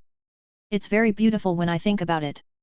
Sure enough, the old man from the Warring States period still wanted to be a human being and still loved him. Yan thought happily. With a big wave of his hand, he proudly said to Mahler, "It doesn't matter, relax. We have to trust the Marshal and he will not make the worst arrangements for us. After all, we have made meritorious service to the Navy and shed blood for the Marshal. The Marshal will not give up on us." Mahler saw Yan's confidence and slowness, and was embarrassed to continue. "The Marshal will definitely not give up on us. After all, our 10 Commandments detachment is also very powerful in combat, and we will not let go of your high-end combat capability." Thinking of what his friend told him just now, the mission of the lieutenants is mainly to fight against the possible coming of the New World pirates. The main task of the Major General and Giant Lieutenant General plus the General is to fight against the Whitebeard pirates. As a Major General with a bug, your task is to face Whitebeard and his captain head-on. Mahler silently hid his suspicions. It's better not to hit your boss. It's already very difficult for him. Now he's a little fanciful, so let him keep it. This only fantasy was probably the last sign of his stubbornness. Mahler decided that he still had to leave some thoughts for Yan. This life must go on. Jinbei came to the warship with his heart full of sorrow and was treated with courtesy. Separate room, dining together with the Navy. In addition, when the island is replenished, he will be allowed to go for a walk on the island. Such courtesy made Jinbei feel a little overwhelmed for a moment. Moreover, those Navy soldiers didn't look at him strangely, which was something that made Jinbei very pleased. So good, so good. It is indeed a righteous army on the sea. Then when Jinbei was helping the Navy with training one time, he also joined in. Emphasis was given on Mahler's use of armed color domineering. Because we got along well with each other, I even gave them a part of the Fishman Jiu-Jitsu that dealt with the relaxation after physical training. It was taught by Jinbei himself, and it was still very powerful. Moreover, some parts of human Jiu-Jitsu are also worthy of learning by Mahler. Only by combining strength and softness can you go further. The warship was just stopping and going, slowly entering the island where Hawkeye was during group training. Looking at the Krakena island that seemed to be plunged into darkness from a distance. One person lives on one island, so domineering. Yuxiao walked onto the deck and sighed. Then you need to plow the land, harvest and process food, wash and cook, clean, and maintain the castle's facilities. Yan said quietly. Who would have thought that the world's most awesome swordsman would usually do a job like plowing that was looked down upon by others? A smile burst out laughing. It is not good. Yan nodded, it was indeed good. And it's still a very good situation. To be honest, in Yan's eyes, the biggest fish in the Kaiwahe is Eagle Eye. Xiong is busy with great things. Jinbei is busy guarding Fishman Island and dealing with race relations. Doflamingo dreams of being the pirate king. Boya Hancock is busy taking care of his country. Crocodile was busy usurping the country. Moria is busy forming a huge zombie army to take revenge on Kaido. These 6 people all have their own dreams. As for Hawkeye, he spends his days either playing with monkeys or farming, or going out to sea to kill pirates. He has no great dreams at all. And without dreams, isn't it just salted fish? Such a salty fish is still the world's greatest swordsman, with combat prowess comparable to that of the 4 emperors. He is a universally recognized monster in the face of the Shishabukai's combat prowess. Yan was very curious. For Hawkeye, the greatest pursuit in life was to compete with others in swordplay. As soon as the warship docked, the monkeys who had been staying in the forest on the shore immediately rushed into the island to report. They didn't try to stop it. The aura that Yan and others naturally exuded was like these baboons trembling all over. It was too scary and looked too much like the hairless baboon in the middle of the island. Yan led the team through a dark forest and a dilapidated square, and finally saw Hawkeye in the original flower bed of the castle. The right hand that was supposed to be holding the black sword and wielding the most powerful slash in the world was now holding a water ladle, watering the fields again and again. When he saw this scene, Jinbei who was following him was shocked. I can't understand it at all. Shouldn't you practice sword practice every day and become a master in the world? Why do you look like a farmer? Hawkeye didn't take any action in response to the arrival of the crowd, and still watered the water freely. Yuan sat casually aside and didn't care at all. Ismail casually sat down. Jinbei looked around and decided to sit down too. Catherine raised her hand and froze 3 ice seats for the 3 of them. Sitting on the floor is too ugly. How can I say that the 3 of you are also among the top strong men in the world? Finally, Hawkeye finished the watering work. At this time, the Navy chef also finished cooking. Hawkeye walked over very naturally, and Catherine once again offered a seat for him. Eagle Eye sat on it, took the simple lunch box sent by Mahler, and ate it by himself. The silence of eating and sleeping is most vividly expressed at this time. After dinner, Hawkeye walked into the castle, and Yuan couldn't help but sigh that it was still easy to communicate with him. After changing his clothes and walking out of the castle, Hawkeye came to Yuan. Let's go. There is a battlefield that once existed in the east of the island. We will go there to have a sword showdown. After the showdown, we will go to the Navy headquarters. One sentence left Yuan at a loss as to what to do and how to answer it. What is this ghost? Do you know what you are talking about? Why can't I understand a word? What are you talking about? Why compete with swords? Didn't Warring States tell you? My request is to compete with you and then join the battle. Damn it, your uncle's Warring States period, you betrayed me again. Yuan complained ruthlessly. What the hell kind of leadership is this? Otherwise, I'd better find another boss. At this moment, Yuan, whose heart was feeling cold, was really uncomfortable. Chapter 71 Offend Hawkeye? It doesn't matter whether Warring States told Yuan or not, and Hawkeye doesn't care either. Coming to a certain former battlefield, Hawkeye pulled out the black sword Yuan sighed sadly and took a saber from the Navy soldier's hand. Eagle Eye's eyebrows twitched. Can this knife replace your strength? Disrespect, you disrespect me, Hawkeye. The short sword you had before was a unique sword made by the Navy. Scratching his head, Yuan still carried out the task seriously even with a frown on his face. No problem, it can be used. You can only see the real me after you break it. Hawkeye smiled. Then let me break it. The 2 of them used armed color coverage at the same time. At the same time, he raised his sword and chopped it down. The huge chop waves were impacting unscrupulously. Jinbei next to him looked shocked. What a powerful strength this was. Is such a person really just a major general? After the chopper was swung out, the 2 of them stepped forward at the same time, and Yuan sneered facing Hawkeye. Before Hawkeye could react, another knife appeared in Yuan's left hand. After being covered in armed colors, the 2 knives struck with the madness of a mad dog hunting prey, each blow carrying Yuan's huge and pure physical power. The critical strike of the knife made Hawkeye unable to help but retreat. How is this going? Non-stop attacks, crazy attacks, overwhelming the opponent to the point of breathlessness.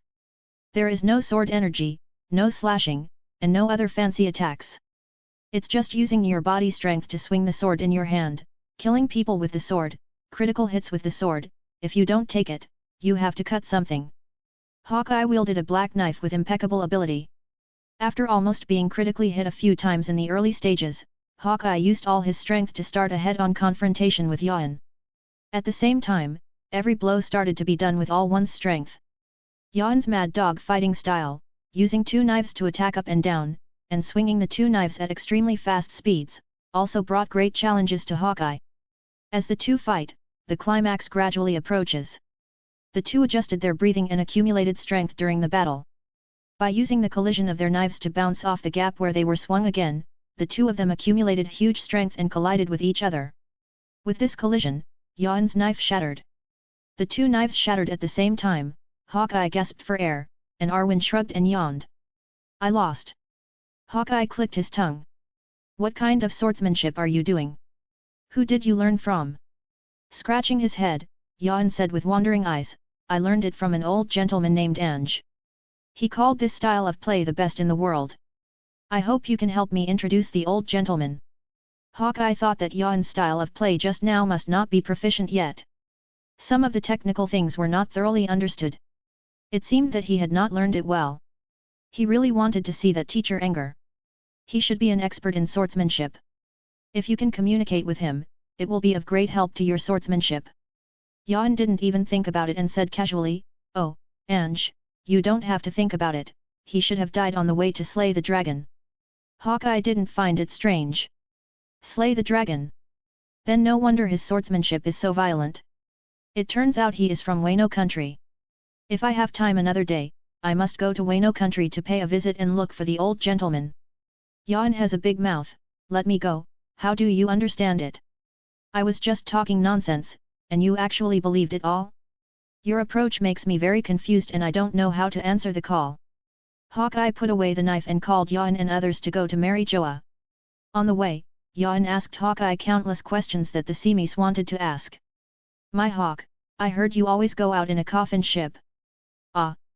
Hawkeye had a bad feeling. Yan was excited. Then how do you row? I heard that you went after the Creek pirate ship because they saw you relieving yourself beside the boat. Also, in the dead of night, when you are sailing alone, will you do anything to generate electricity by yourself? Lastly, there are still rumors that you built a coffin boat to send people to their deathbeds, essentially cursing them. Is this true? Yan asked a series of strange questions excitedly. Hawkeye stopped and looked at Yan's neck seriously.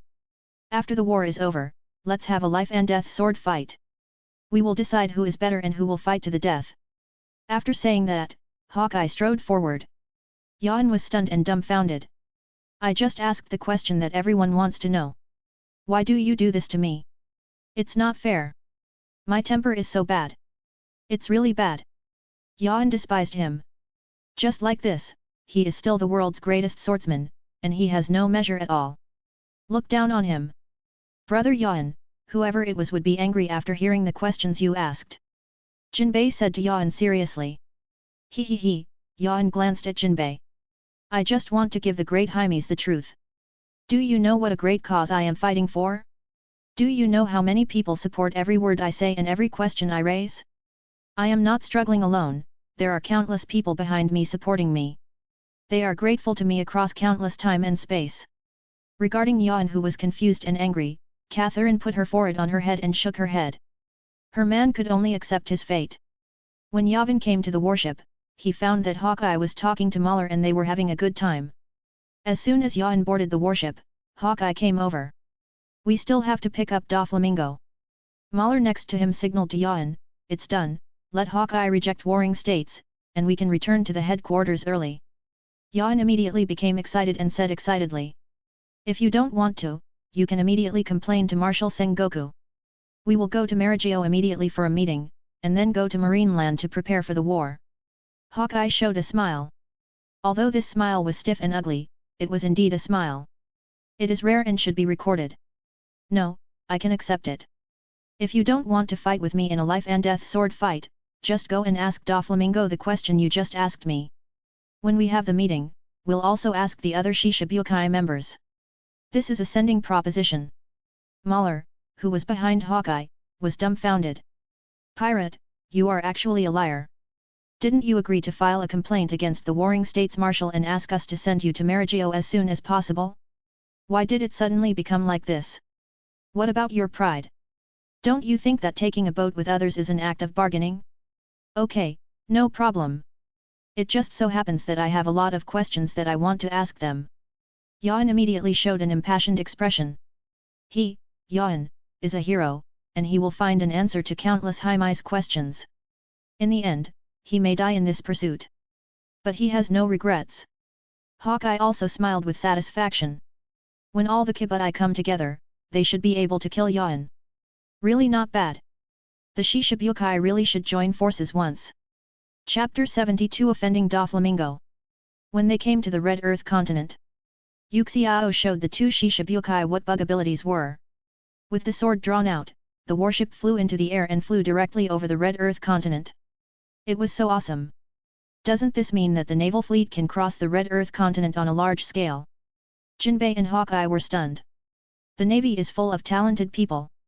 Let the two of you laugh. A sheepish smile and an insignificant attitude made Jinbei and Hawkeye feel like they wanted to hit someone. What does it mean? What is this stuff? Originally, Arvin wanted to put down Hawkeye. As long as he was not present, who would know if he asked Doflamingo's strange questions or not? He, Hawkeye, couldn't ask Doflamingo himself. Even then, he didn't know that he wouldn't have to offend Doflamingo. How good! Then Hawkeye held the wine glass and said to him, don't try to hide away, I will keep an eye on you. Mud, what a vindictive Hawkeye. Jinbei and Ichisaki wanted to see a joke. At that time, Yan said that he would definitely pass by Marigio and they had to get off the boat.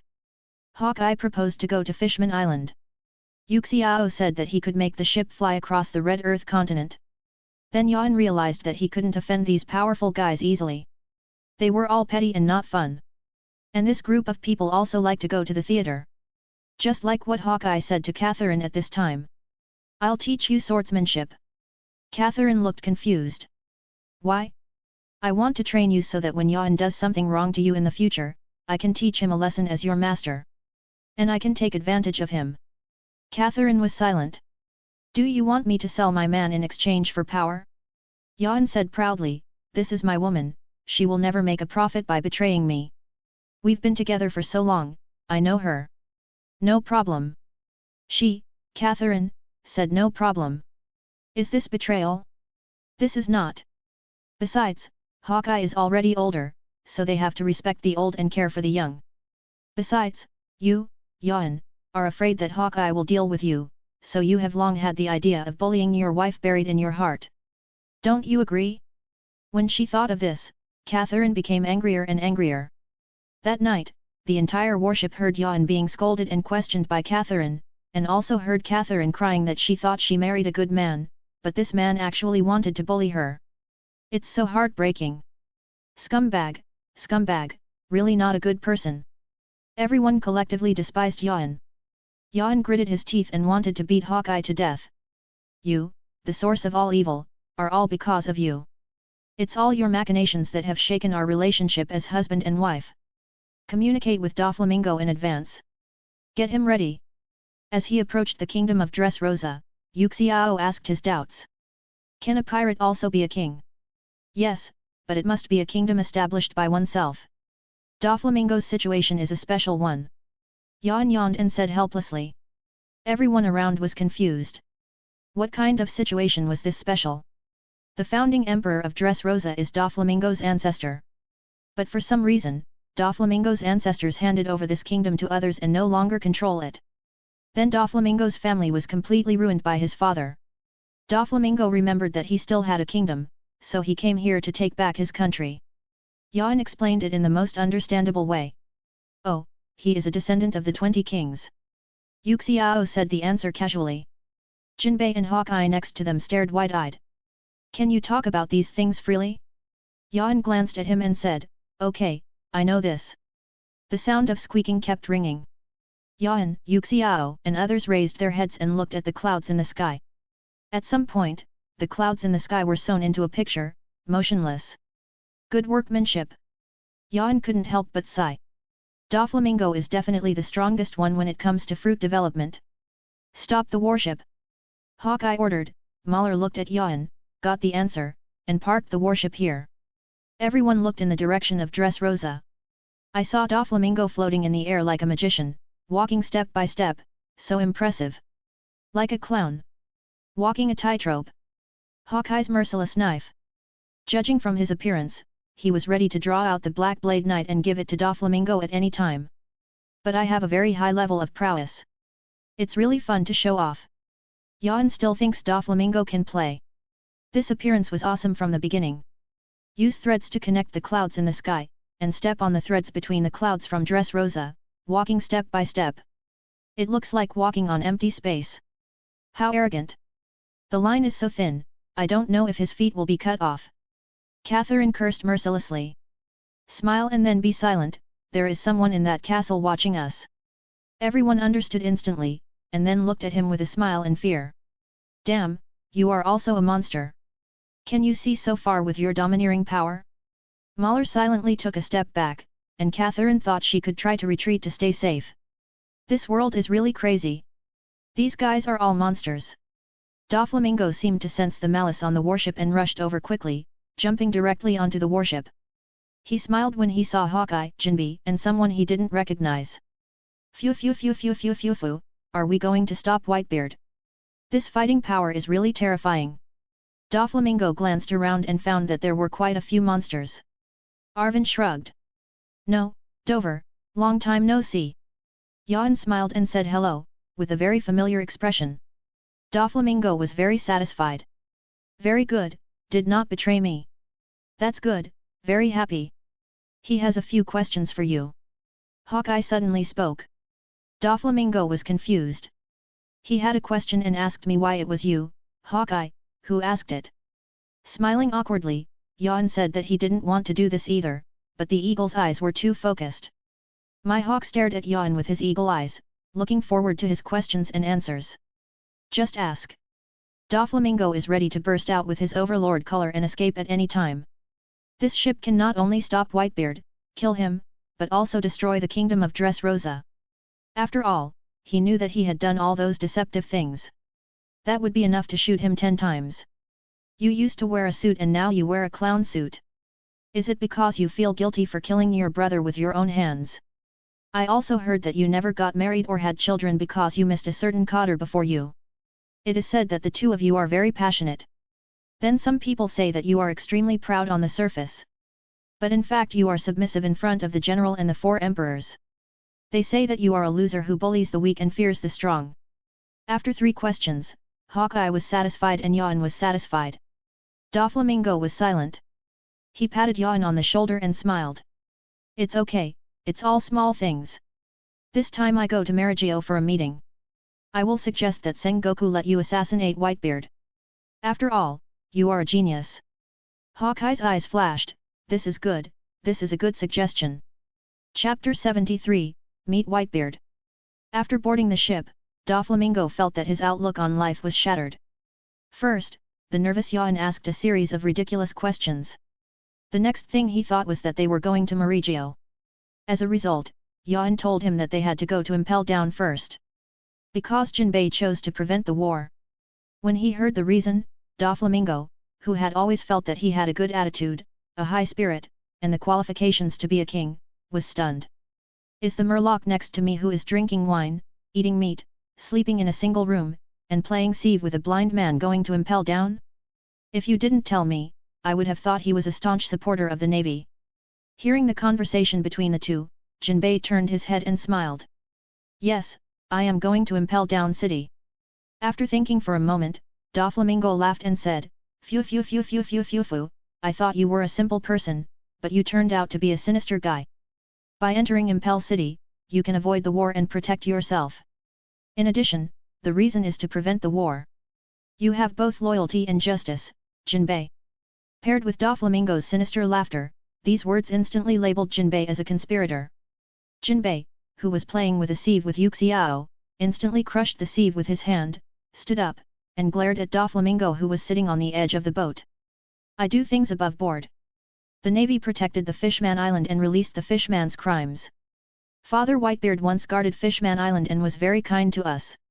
I should use my little power to prevent war from happening. I don't believe Doflamingo, all I know is that you took it out. Jinbei clenched his fists, trying to prove his innocence, but he didn't know how to explain the result. Jan sat aside and watched the joke. Fight, fight, the more chaotic your Shishibukai are, the happier I will be. Moreover, thinking about what Doflamingo said, it seems to make sense. There are guests. Just when the atmosphere between Doflamingo and Jinbei was tense, Yuxiao slowly stood up, looked toward the sky, and whispered. Darkness flashed in Jan's right hand, and a navy-style saber appeared, staring at the horizon. Phoenix Seal. Huge bird claws fell from the sky and struck Doflamingo. The speed is so fast that people can't make mistakes. 5-color line. Doflamingo subconsciously shook his hands into claws, crossed his hands, covered his finger lines with the color of his costume, and gritted his teeth to block it. Everyone looked up and looked at Marco, who had transformed into a half-animal, spread his wings and flew above the warship. Marco, who had dead fish eyes, looked at Doflamingo with disdain. I heard that Jinbei is coming to the New World. Dad asked us to come and have a look. Thank you for coming. Otherwise you would have been bullied by the gangsters. Marco chuckled. Jinbei felt warm in his heart. At the critical moment, compared to the navy watching the show, his father was more reliable. Jan sighed and glanced at Yuxiao. Brother, please help me sense if Whitebeard is there. Yuxiao nodded, and his sight instantly opened and covered him in the direction Marco flew from. Doflamingo gritted his teeth and secretly resented that Marco was really looking down on people. He was more or less a Shishibukai. Jinbei, we respect your choice, but please remember that chivalry alone is not enough to deal with those bad people. Marco meant something. Jinbei approved. Marco, go back quickly, I know how to choose. Jinbei asked Marco to leave quickly, otherwise he would not be able to leave later. There are many experts gathered on this ship. Marco looked at him warily and smiled. This man could actually sense himself flying at high speed. It was really scary. Flailing his wings, Marco was about to leave when he was stopped by Doflamingo. Thread whip. Doflamingo's right hand suddenly stretched out a huge thread, and hit Marco with an unstoppable attitude. Go? Did you leave? Doflamingo yelled. Just give me a kick when you come. Now you want to leave, just like in a dream. I can't possibly allow it. Faced with Doflamingo's sudden attack, Arwen cursed inwardly, damn it. But if you have already started, you can only do it hard. Brother, smile. The staff sword was pulled out, and huge gravity covered Marco's body. Yan spread his wings, flew up, and split Huashan Mountain with one stroke. Doflamingo saw Marco being controlled, and the whip in his right hand instantly turned into thin threads and stabbed at Marco. Puppet thread. The thin thread penetrated and controlled Marco's movements, making Doflamingo laugh. Yan's power to split Huashan was about to hit Marco at this time. Marco transformed into a phoenix in an instant, and the flames on his body burned and broke the thin threads. After blocking Yan's blow, Marco was thrown into the sea with huge force. The staff knife came out again, and the gravity continued to increase. After a brief confrontation, Yan, Yuxiao, and Doflamingo showed perfect coordination thanks to their rich combat experience. Jinbei clenched his fists and gritted his teeth as he watched this scene. Just now he was about to take action, but when he felt Renault's aim, Mahler had already put on his gloves to block the attack, and Catherine had already completed the ice armor coverage. When Marco was about to fall into the sea, a figure rushed out of the sea, caught Marco, and jumped onto the warship. Seeing the figure clearly, Yan clicked his tongue, captain of the 8th Division of the Whitebeard Pirates, the fishman the Muir. Muir put Marco aside and stared at everyone on the warship warily. The gun in Renault's hand was pointed at the front of the warship. Yan and others also looked towards the front of the warship. You can see a foreign ship with a beluga-like bow heading here at a very fast speed. Finished calf. Yan smiled bitterly. Hawkeye also walked out of the warship, standing on the deck with a black knife on his back. Ka-ka-ka. Vaguely, everyone heard the sound of the atmosphere breaking. A terrifying force rushed toward the warship from a distance. The black knife flew in Hawkeye's hand, and he swung out a huge slash instantly. The two forces met in midair and cancelled each other out. Cancel out the air shock. Terrible swordsmanship. People on the warship who knew swords all sighed. He rolled his eyes with a smile and glanced at Doflamingo, a disgusting guy. Whitebeard's greeting has come, and they have to fight before they want to escape. Not enough success, more than enough failure. Yan felt a little disgusted with Doflamingo. Should we discuss with Sengoku and find a way to kill Doflamingo? The Moby Dick came to the warship and stood at the bow with a Whitebeard grinning widely. Brother, don't use gravity on Moby Dick from now on. Yan took a deep breath and stopped the smile that was about to take action. Others don't understand why. Yan knew that once the gravity was added, Whitebeard would definitely be the most terrifying attack warship. This is the ultimate one-for-one exchange. He didn't like the gambling style. Is the Navy going to snipe me? Goo la la la la la. Bold, majestic, and heroic laughter penetrates people's hearts. The atmosphere contained in the laughter made Yan couldn't help but sigh. He is also a pirate. Why does Whitebeard look like a king, while you, Doflamingo, look like a clown? Do not understand. However, that doesn't stop me from looking down on you, Doflamingo. Chapter 74. Sniping is out of the question. We are just trying to see if we can prevent the war in advance. The heart is timid but the mouth is not timid, Yan directly retorts, not afraid or not, we have Eagle Eye and brother Yuxiao here, so we are afraid of ghosts. Many pirates from the Whitebeard Pirates wanted to come forward angrily. Are they looking down on their Whitebeard Pirates? What does it mean? Stop the war in advance. Do you think you alone can destroy the Whitebeard Pirates? Whitebeard stopped his angry children and said with a confident smile, then if you exchange ace back and hand over teach, the war will definitely not happen. As soon as these words came out, Yan and others on the warship were stunned. Damn it, are you trying to bully us with your words? Do you really think we dare not hand it over? Well, we can't hand it over. Yan said that he was underestimated. Quietly give Yuxiao a look. Brother, be ready to escape from the air. After Yan gave him a look, he grinned, here you go, sir. The huge slash flew towards Whitebeard with hellfire. Facing the sudden attack from the front, the Whitebeard fruit ability covered the blade and slashed down fiercely. The warship quickly left due to the explosive impact of the collision of the two forces. Puppet thread. Doflamingo opened his hands and countless threads flew out, controlling the Whitebeard pirates who were about to jump off the ship. Hawkeye took advantage of this and also swung a slashing attack, while Whitebeard blocked it alone. At this time, the ability to smile was activated, and the entire warship flew into the sky. Jinbei was controlled on the warship. Within a few rounds, facing the combined force of the warships, the Whitebeard pirates fell into a disadvantage. Stupid, I can fly. Yan's wild laughter resounded in the sky. Whitebeard grinned, and activated the shock fruit to slam it down into the sea. The huge vibration force smashed a big crater into the sea. Countless sea water went nowhere, and the sea beasts in the sea were shattered by the blow. Whitebeard grinned and looked at the warship in mid-air, run. I'll see where you're going. When everyone on the warship saw Whitebeard's actions, they immediately felt something bad. Sure enough, the next moment, the water blown away by Whitebeard turned into a huge tsunami and appeared in front of the warship. The ability to be like a natural disaster. The navy of the warship looked pale. At the same time, Whitebeard hit him with another air shock from below. Marco transforms into a phoenix and attacks. Mad, what a terrifying pirate group. Yan spread his wings and struck down. The darkness swallowed up the air shock, splitting Huashan with one force, not seeking harm, just knocking Marco down. Doflamingo controlled countless threads flying in the air to assist Yan in capturing Marco.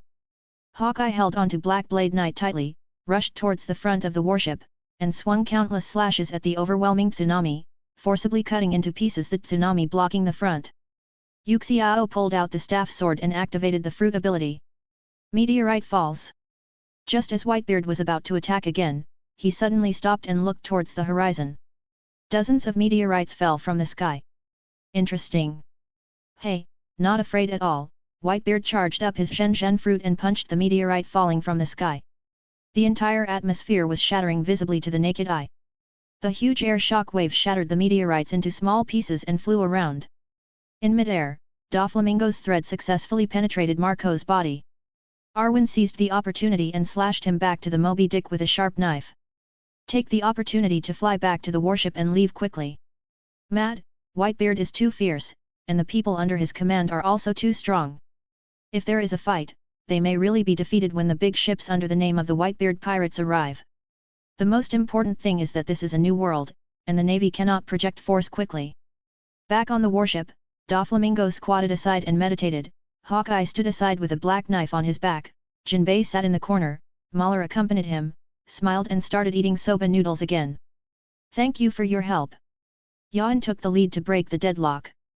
Yuxiao put down the soba noodles and said, I heard that the pirate king Roger was stronger than Whitebeard back then. What kind of fighting power was that? The sea in the previous era must have been so magnificent. Hawkeye looked at the clouds passing by the warship, thinking of the great swordsmen of the previous generation. Golden Lion, Rayleigh, Redfield, Odin, Wang Ji. It's a real pity that I couldn't compete with them. It is rumored that Redfield is being imprisoned in the city. I don't know if there is a chance to fight him. Hawkeye suddenly spoke. Crazy. There are still people in this world who want to compete with those old monsters. Doflamingo couldn't understand this kind of thinking at all, and he didn't know what was going on in his head. Yan scratched his head. I don't know, but even if that old man is still alive, he must be 80 or years old. He can't beat you anymore. Hawkeye said nothing, which was his regret. He has fought against countless swordsmen, and there are also several great swordsmen, but he has never killed a great swordsman with his sword. If the Shishibukai system is abolished one day, I will be able to have a life-or-death duel with Momoto. Hawkeye's words were full of inexplicable excitement. A moment of silence for Peach Rabbit. It was really unlucky to be targeted by a sword madman for no apparent reason. Hawkeye said, looking at Yan again with meaning. Throw the sword away quickly and giggle. Don't look at me. I'm not a great swordsman. And Yan has seen that Hawkeye is not afraid of his commandment love. When Hawkeye fights him, he will only get louder and more excited, but will not hate him at all, which is very annoying. Mad, this world is so annoying. On the other side, Akainu successfully met Aramaki. Aramaki readily agreed to Akainu and agreed to join the navy, and was also willing to help guard the new world as his first mission after entering the navy. When I heard that I might have to fight against the 4 emperors, I didn't panic at all and seemed very excited. The only thing that made Akainu frown was that this guy named Aramaki really ignored life. He was very capable and had no shortcomings. But he is too indifferent to life and lacks awareness of everything. From the Navy's investigation into his past, we can see that what he did was full of justice. Protect the peace of one party, do not bully the weak, do not kill innocent people indiscriminately, do everything you want, and be full of righteous behavior. It can be said to be very good. The only regret is that his conversation is full of disregard for laws and people, or in other words, he has no understanding. Warring states received information on the progress of the 2 parties at Marijoa, and his expression became more solemn after learning that Yan and Whitebeard were fighting. Whitebeard, this is a demonstration. Warring states murmured.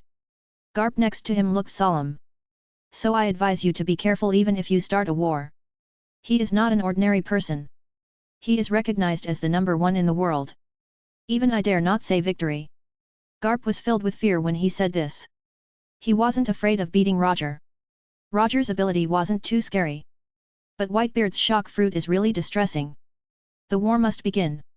Warring states said firmly. Garp sighed and left alone. He really didn't want to fight. Where are you going? Warring states shouted loudly. Push forward to the city and see your grandson. Warring states gritted his teeth, and the old guy sat down helplessly. He looked at Garp beside him, and the meaning was self-evident. Chapter 75 Another strategy. The next step was to arrive at Impel Down without any danger, and hand over Jinbei to Magellan with his own hands. Looking at Yan who came here again, Magellan didn't look good at all. This guy sent another heavyweight. There are a lot of people entering LV6 recently. Magellan also felt a bit of pressure.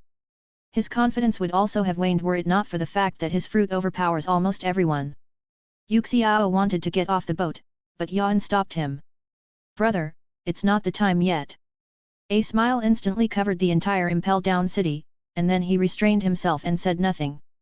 Looking at the slowly closing gate of Push City, Yan suddenly thought of a joke. There are 10 people in the King's Shishibukai, 4 of them have been imprisoned in Impel Down City, and several more are about to be imprisoned in Impel Down City. Looking at it this way, Impel Down City is almost becoming a check-in place for the Shishibukai. Yan wanted to laugh. After sending Jinbei away, Yan's ship quickly headed for Marigio. If it's any later, he will really miss the assignment. Along the way, Yan discovered for the first time that the Navy's clearance activities were so good. From Impel Down to Marineland, and then from Marineland to Marigio, I didn't meet a single pirate along the way. What a beautiful thing it was!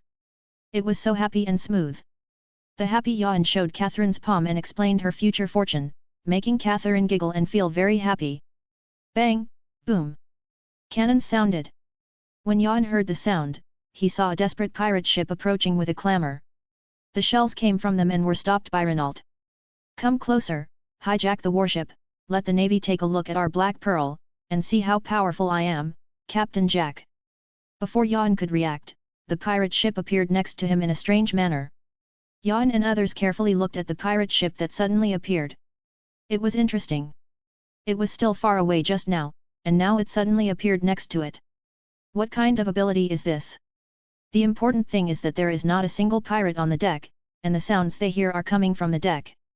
Doflamingo also became interested. He touched the railing next to the warship and activated his fruit power. Countless threads flew out from the warship and were tied to the pirate ship. The deck of the pirate ship suddenly opened, and pirates jumped out one after another. The leader was a middle-aged man who was walking like a cat and holding an orchid finger. Ha ha ha ha, boys, grab this warship and let the Navy see the strength of our ghost pirate ship. Let them know how powerful I am, Captain Jack. Jack held the orchid finger, held the knife, and jumped onto the warship with his men with one step at a time. Then dumbfounded. King Shishibukai Doflamingo, Hawkeye my hawk. The man next to him is also the recently famous Rear Admiral Eiffel Yavan of the Navy. And through the fruit's ability, he felt that the blind man eating soba noodles next to him was also a monster. Grunt. Before Jack could react, Yavan grabbed him. You can go into impel down to brag. The joke brought Jack back to his senses. He glanced at the people on the warship and slashed at Yavan's shoulder. Young men, in undead form, destroyed the Shishibukai and the navy.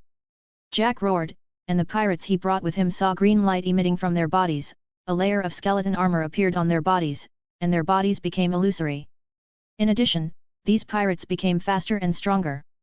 Yavan raised his eyebrows and observed carefully. Looking at Jack, I found that this guy's body had also changed into that form. The pirate in undead form gave Yavan a very disgusting feeling. The forest is really big and there are all kinds of weird things. Yavan stepped aside and watched Mahler lead his men to suppress them.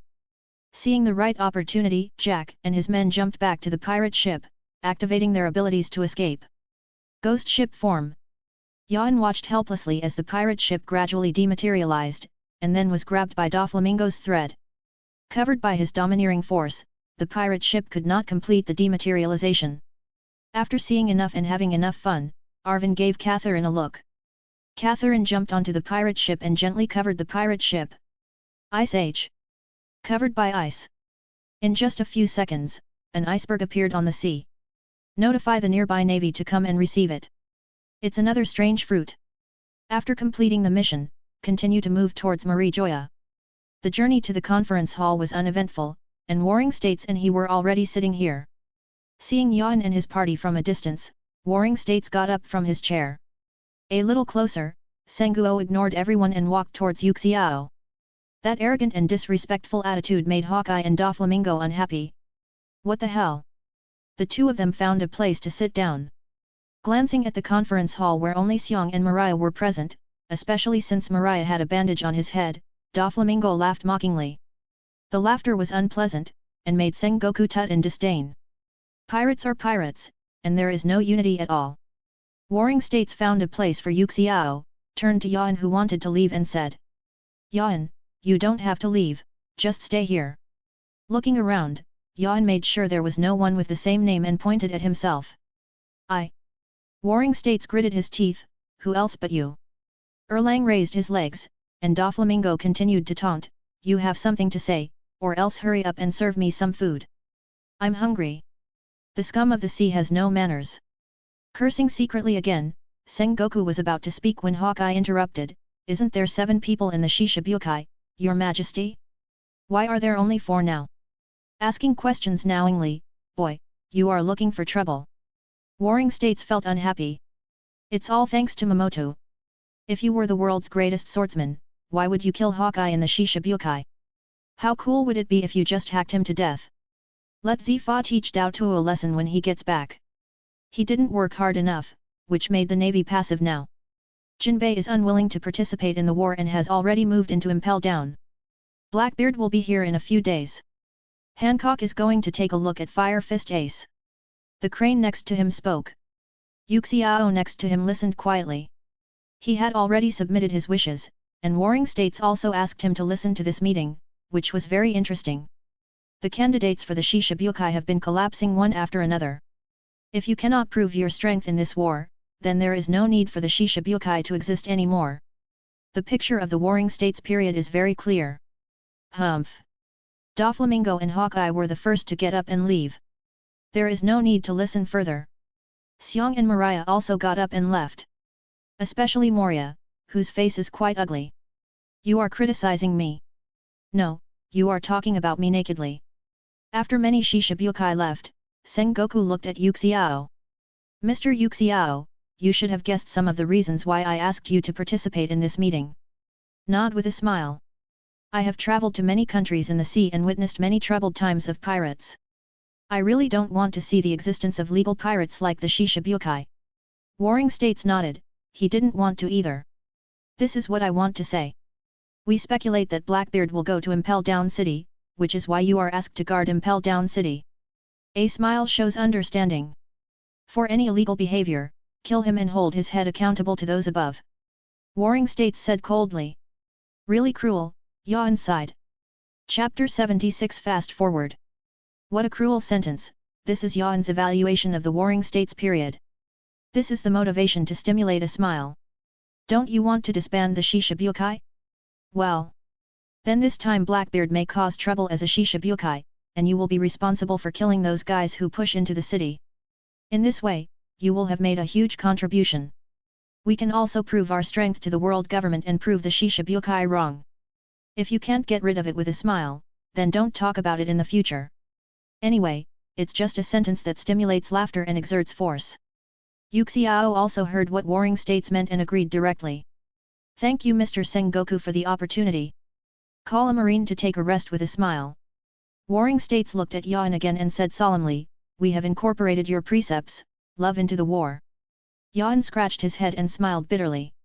What he hates the most is this discipline thing. He is bidirectional. Unlike normal assistance, this thing exists in both directions. There is no way to control it. It not only affects pirates, but also the navy. He took out a document from the side and handed it to Yuan. That's the strategy we made.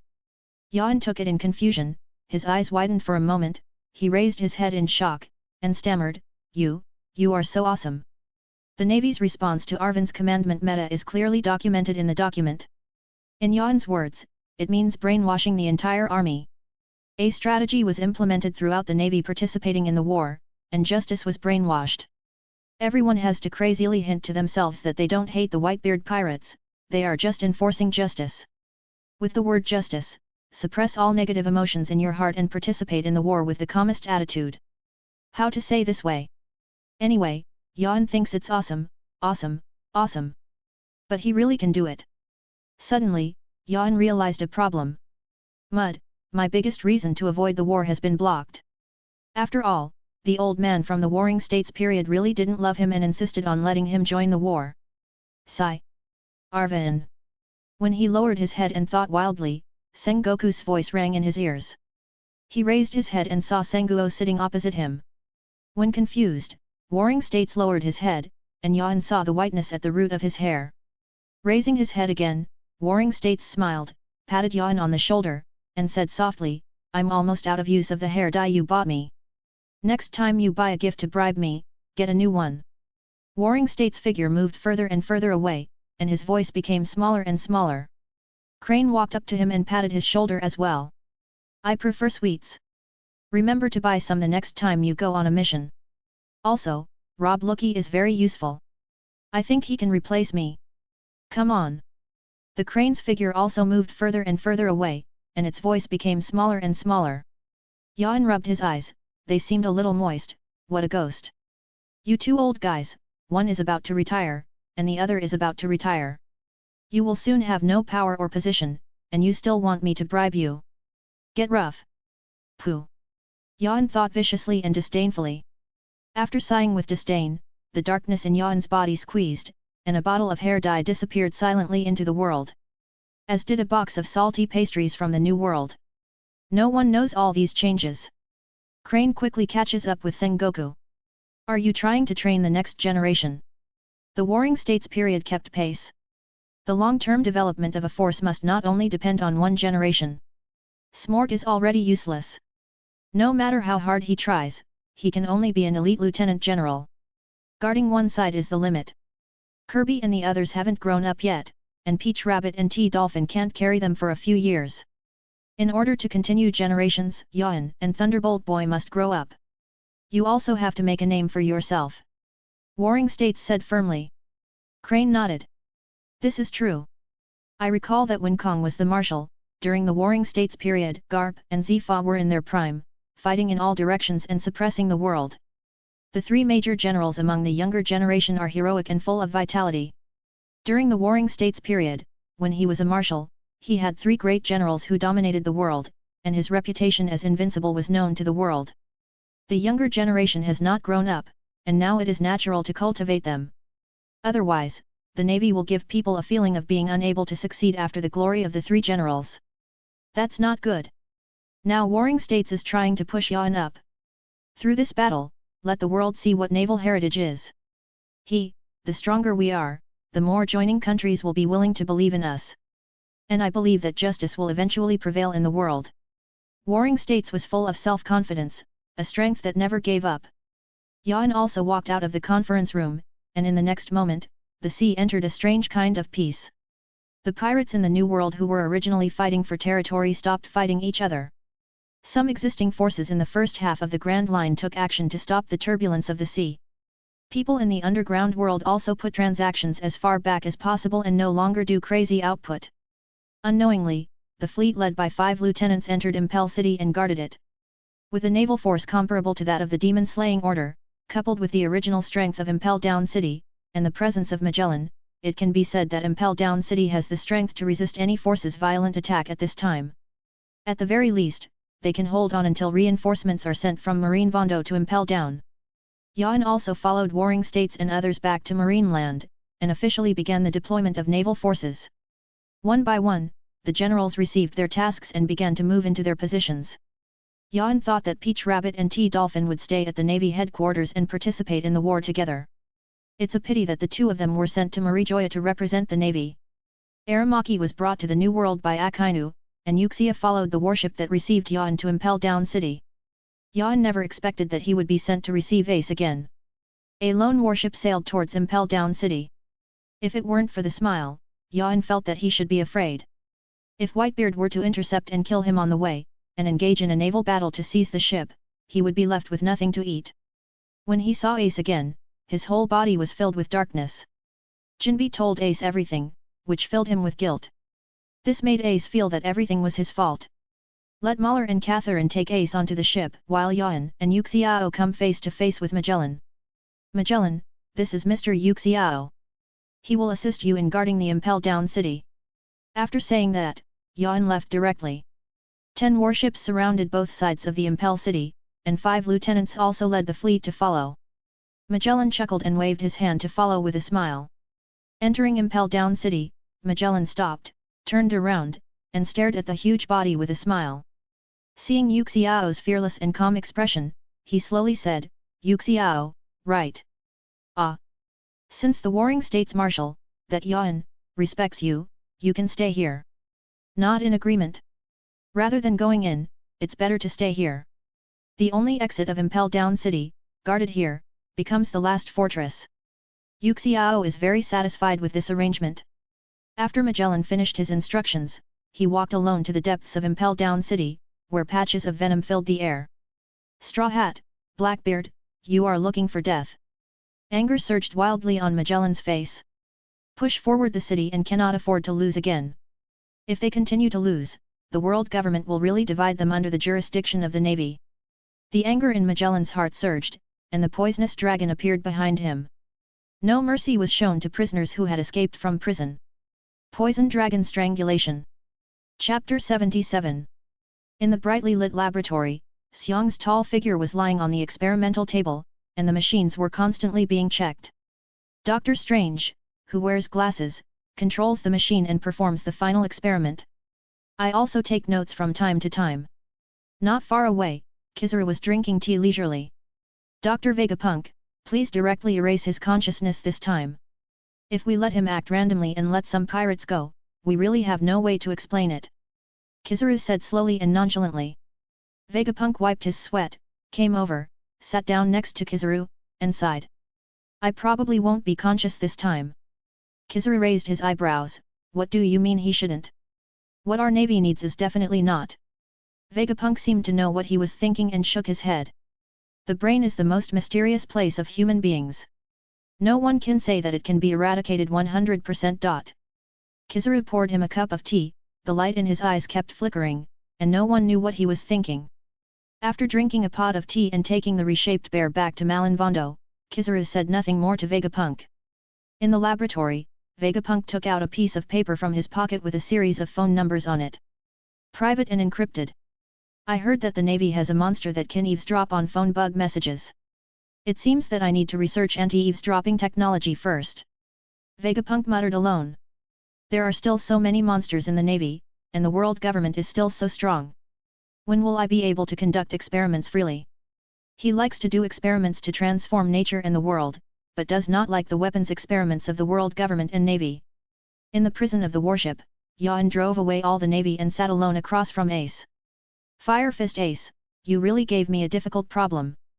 Yuan looked at Ace, who was depressed, hopeless, and full of negative energy, and said with a smile.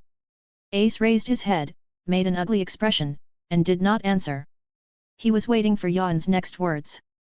Arvin put his right hand on Ace's head, chanted a spell in his mouth, and black spells followed Arvin's hand into Ace's body. Ace didn't react, nor did he feel anything. Fire Fist Ace, do you mind being resurrected as a woman after your death? Ace was dumbfounded. What does it mean? Back on the warship, Yuan took out his phone and dialed Long's number. Leader Bartigo, Long is not satisfied with Yuan's long-term loss of contact. There's a monster coming from the navy, they bug the phone bug. The dragon immediately fell silent. It's over. Where did the navy get it from?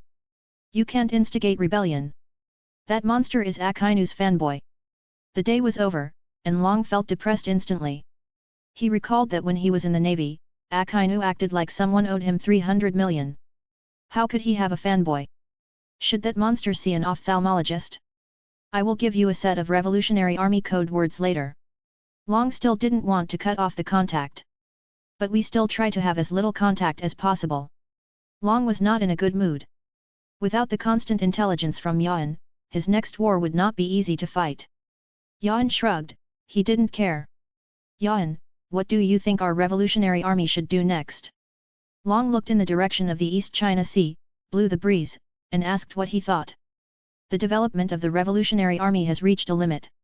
Yuan said without thinking, gather allies, establish your own base, and officially enter the stage. Choose your own form of government, whether to build a vast empire or a vast federation. At the same time, we must also find ways to ensure the interests of our allies. Long took a deep breath to show that he understood.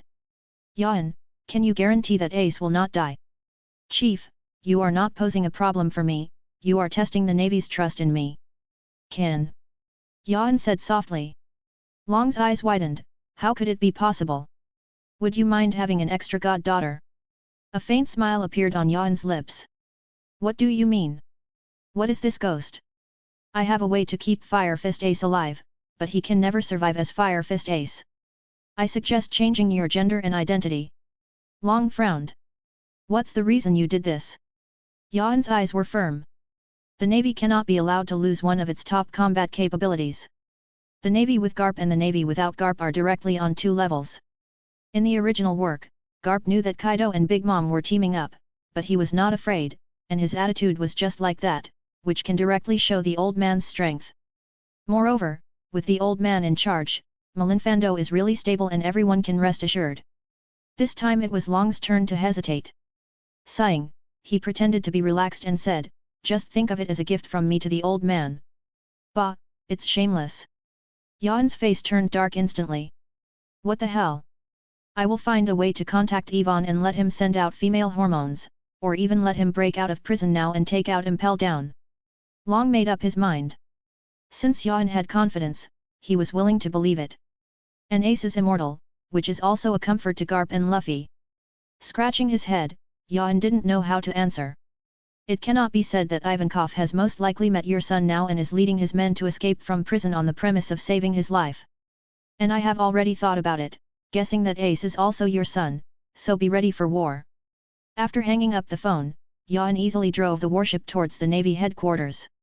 In Push City, the riots have intensified at this time, and the original personnel in Push City have suffered heavy losses. Magellan is currently putting out fires everywhere. The Blackbeard pirates opened LV3, and countless monsters were released. Mr. Dash used candles to make keys one after another, and released all the criminals above. Magellan transformed into a walking giant of poison and began killing people everywhere. When you meet a prisoner, go up and there's a poisonous dragon. When he saw Shilio mixed with Blackbeard, he directly transformed into the poisonous giant form. Blackbeard, with his newly recruited subordinates, was not afraid of Magellan at all. Poison dragon. Dark. The violent floating disappeared in the darkness. Dark water. The huge attraction attracted Magellan. The Blackbeard pirates looked at Magellan coldly and drew their weapons one after another. Come on, come on, come on. As he approached, he was guarding the first floor, observing everything with a smile that he had seen and heard, and pulled out his sword, and a huge force blessed the city. Luffy and others who were running lost their gravity and fell instantly. Blackbeard and others were blessed by gravity. Their bodies shook and the dark water disappeared. Magellan's attack knocked the barrel away with one punch. He was a pure physical practitioner and was resistant to gravity. Poison Dragon. The terrifying poisonous dragon bit them again before Blackbeard could react. Magellan was panting. Is it the man upstairs? All he could think of was the smile he arranged in the lobby on the first floor. LV 6th Middle School, taking their time, Barrett and Redfield, who had just changed into their favorite clothes, felt the gravity on their bodies, and then looked at the reactions of some powerful pirates next to them, and chuckled. It was interesting. Is this giving gravity to everyone? Terrifying sight, terrifying ability to manipulate. Yuxiao also met Luffy and the others at the gate who finally ran out. This way is dead. Chapter 78 The Coming War. Jinbei's face looked extremely ugly. Everyone, be careful, this is a monster. What? Crocodile and Ivankov both looked at Jinbei in shock. Second gear.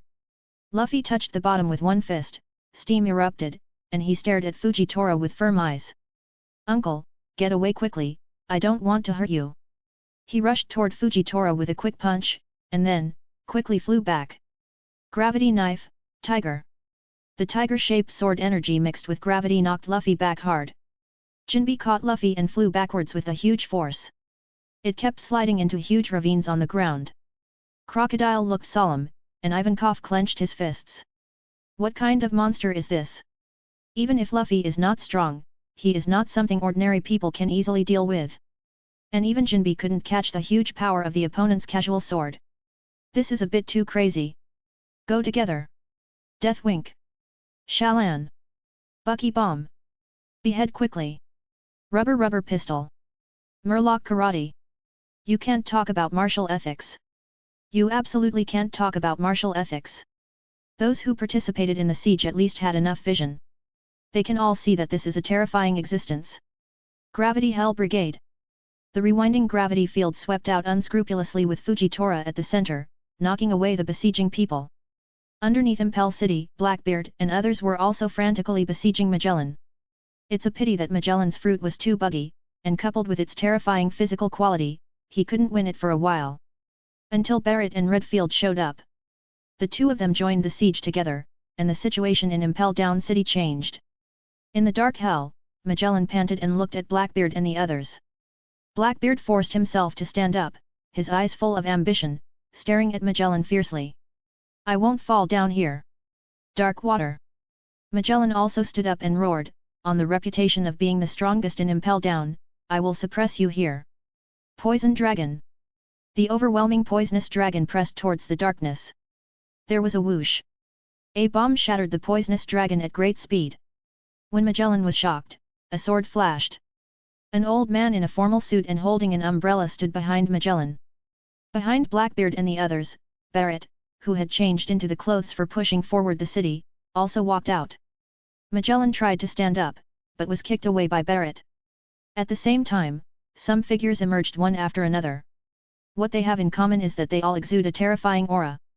They don't pay any attention to Blackbeard and his party, and just pass by calmly.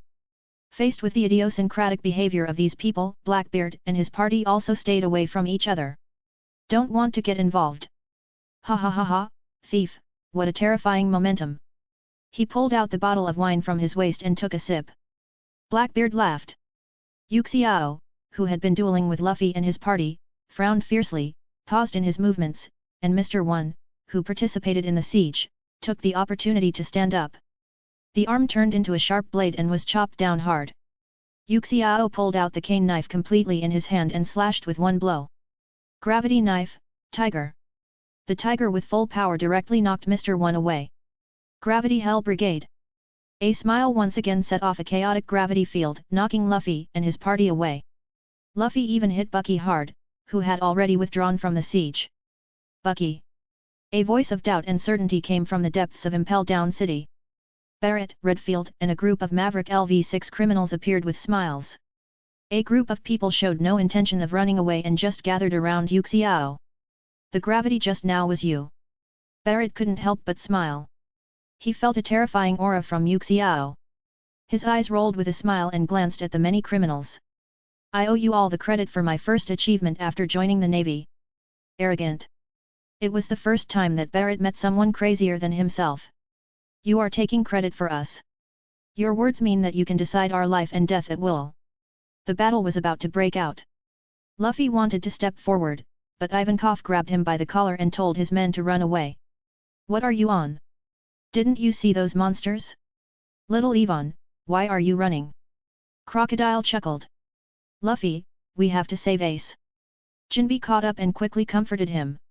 This is a child and needs to be taken care of. As for running like this, will I feel sorry for Barrett and others? What a joke. The legendary pirates gathered there. There is no need for people like them to worry. Redfield looked at Fujitora with great interest. The guy opposite him was also a scary guy. Yu Xiao had no interest in pursuing Jinping and others who were escaping.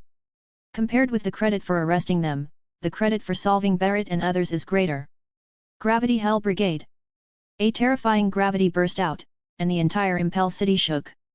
If someone looks down from the sky, they will find that the entire Impel Down City has sunk into the sea. Redfield used his sword to support himself on the ground to prevent himself from kneeling, but the terrifying gravity still made him very uncomfortable. The bones are moaning and the body is wailing in pain. Really old. Redfield couldn't help but sigh. Especially compared to Barrett next to him. I saw Barrett standing up against the force of gravity and waving his fist to Yu Xiao. The same goes for the other criminals. Those who could move were waving their fists wildly. Use your own abilities to attack Yu Xiao. Gravity covers the entire knife, and every blow carries a terrifying gravity. Every blow is terrifying.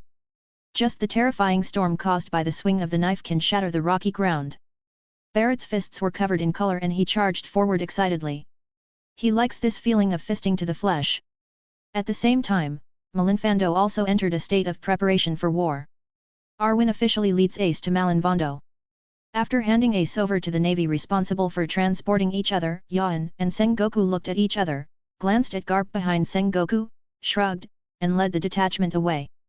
As they headed to the harbor, the musketry team and the artillery team headed by Renault in the 10 Commandments detachment left. The rest of them followed Yaon to the front of the harbor with their swords on their waists. They are the frontline combat team. As he walked, feeling the terrifying aura brought by the sailors around him, a smile appeared on Yaon's lips. 100,000 elite sailors are the basis for the Navy to rule the sea. There are terrifying characters among these sailors. Their names are not shown in the original novel, but that does not mean they are weak. Some of them are combatants in a certain detachment, maybe adjutants of a large detachment.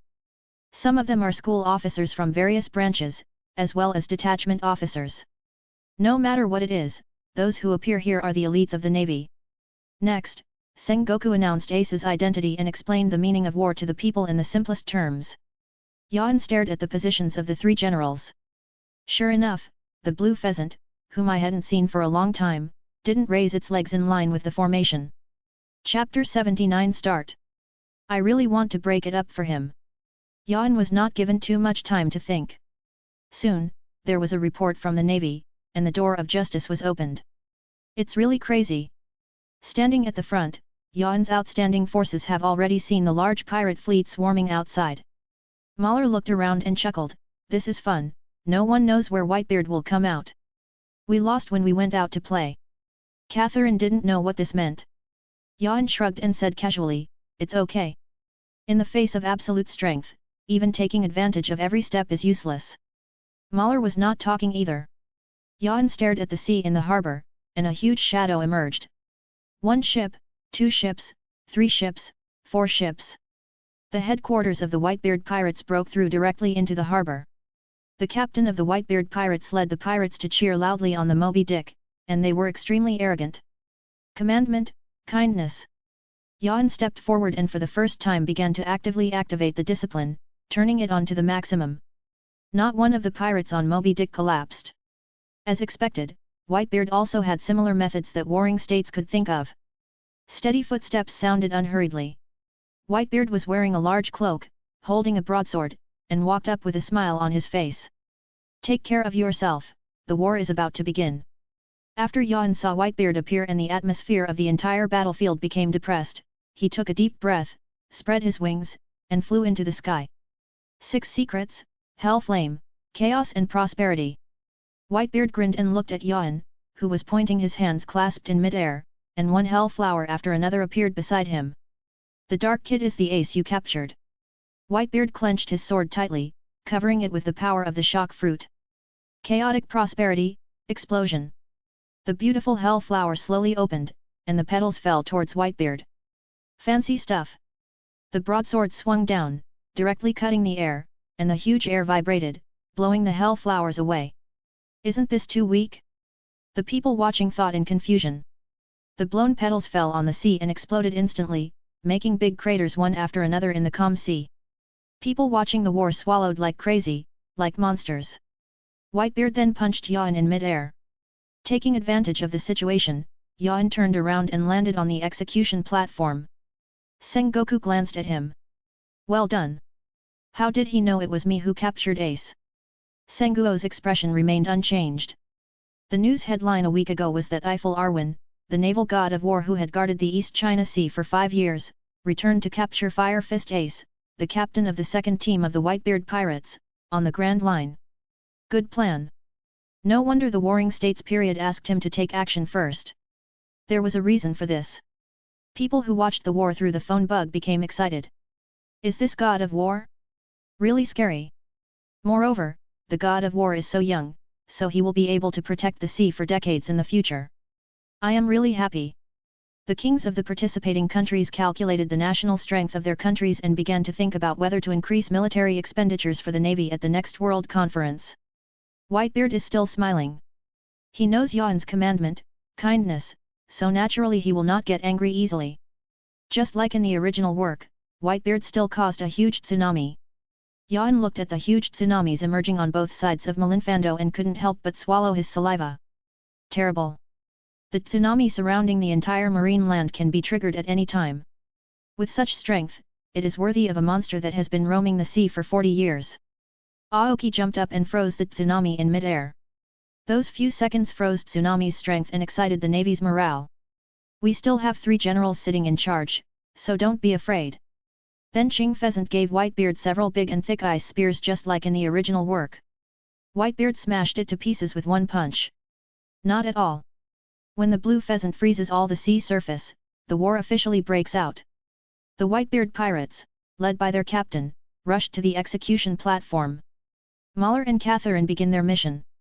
The mission of the 10 Commandments detachment is to stop Na Muir from the 8th team. The giant Murloc Namuir led his men on a rampage, only to be blocked by an ice spear. Colonel of the Navy Headquarters, Rear Admiral Yavin's adjutant Catherine. Catherine, whose body was covered with ice armor, appeared in front of Namuel. The Muir armed color covers both fists. I saw you, the woman who blocked Jinbei on the warship. There was wariness in Muir's eyes. The ice spear appeared in this woman's hand just now. Is it similar to Aoki Pheasant's ability? What a terrifying naval background. Go to hell, woman. A huge wooden hammer fell from the sky. Catherine sneered, transformed into a white tiger, her fists covered in armed color, and took the heavy blow forcefully. Brahmank wanted to withdraw the hammer, and Catherine sneered again, with coldness showing in her eyes that had turned into vertical pupils. Time capsule. Countless cold air spurted out from his hands, instantly freezing Brahmank. The pirates of the Whitebeard Pirates stared at Brahmank, who was instantly frozen. Team leader. Brahmank. Muir wanted to step forward, but was stopped by Mahler. During war, it was normal for rivals to swap sides. Marco. Whitebeard shouted softly. A flash of cyan light came to life, and Marco quickly rushed towards Catherine, raising his leg to perform the Phoenix Seal. Ice Tiger.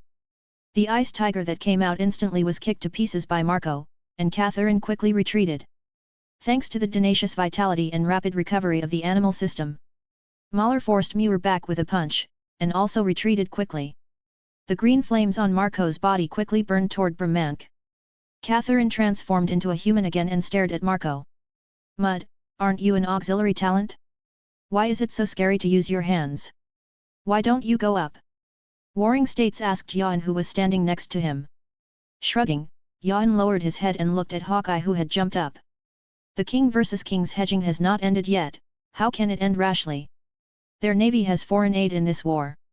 Not only Yan saw Hawkeye's actions, but many other people also saw it. Everyone became curious. The navy was relaxed, and the king, Shishibukai, was very happy to take action. The pirates became nervous. However, they always remembered Whitebeard's instructions in their hearts, not to show hatred in front of Yan, even if he died. This is an advice from my old father, you must listen.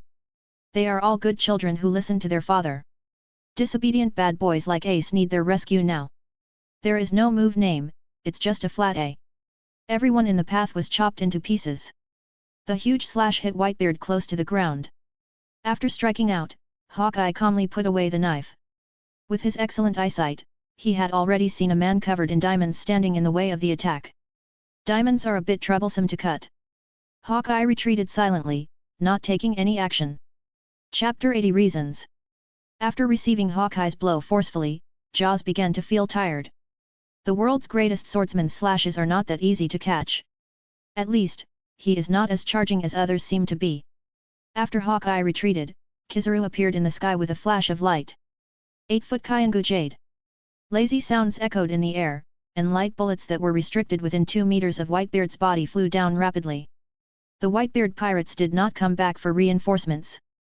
Their strongest and fastest captain was already standing in front of Whitebeard. How could you disturb our king? Marco, who had regained his body with blue flames, stared at him with dead fish eyes and said lazily. Hey, did Yanbir bother you just now? Phoenix Marco. There was a solemn look in Kizaru's eyes, something difficult to deal with. Marco turned into a phoenix, rushed towards Kizaru, and kicked Kizaru hard on the arm. Good wait. The lazy voice and unchanging expression made Marco angry. Do not make jokes. He put more force on his legs and kicked Kizaru away, breaking a section of the wall. Marshal of the Warring States. Yan whispered silently. Warring States was stunned, and Garp, who was sitting next to him, was equally confused. I reported Kizaru and Marco for match fixing. I suspected that Kizaru was a traitor. Yan gritted his teeth.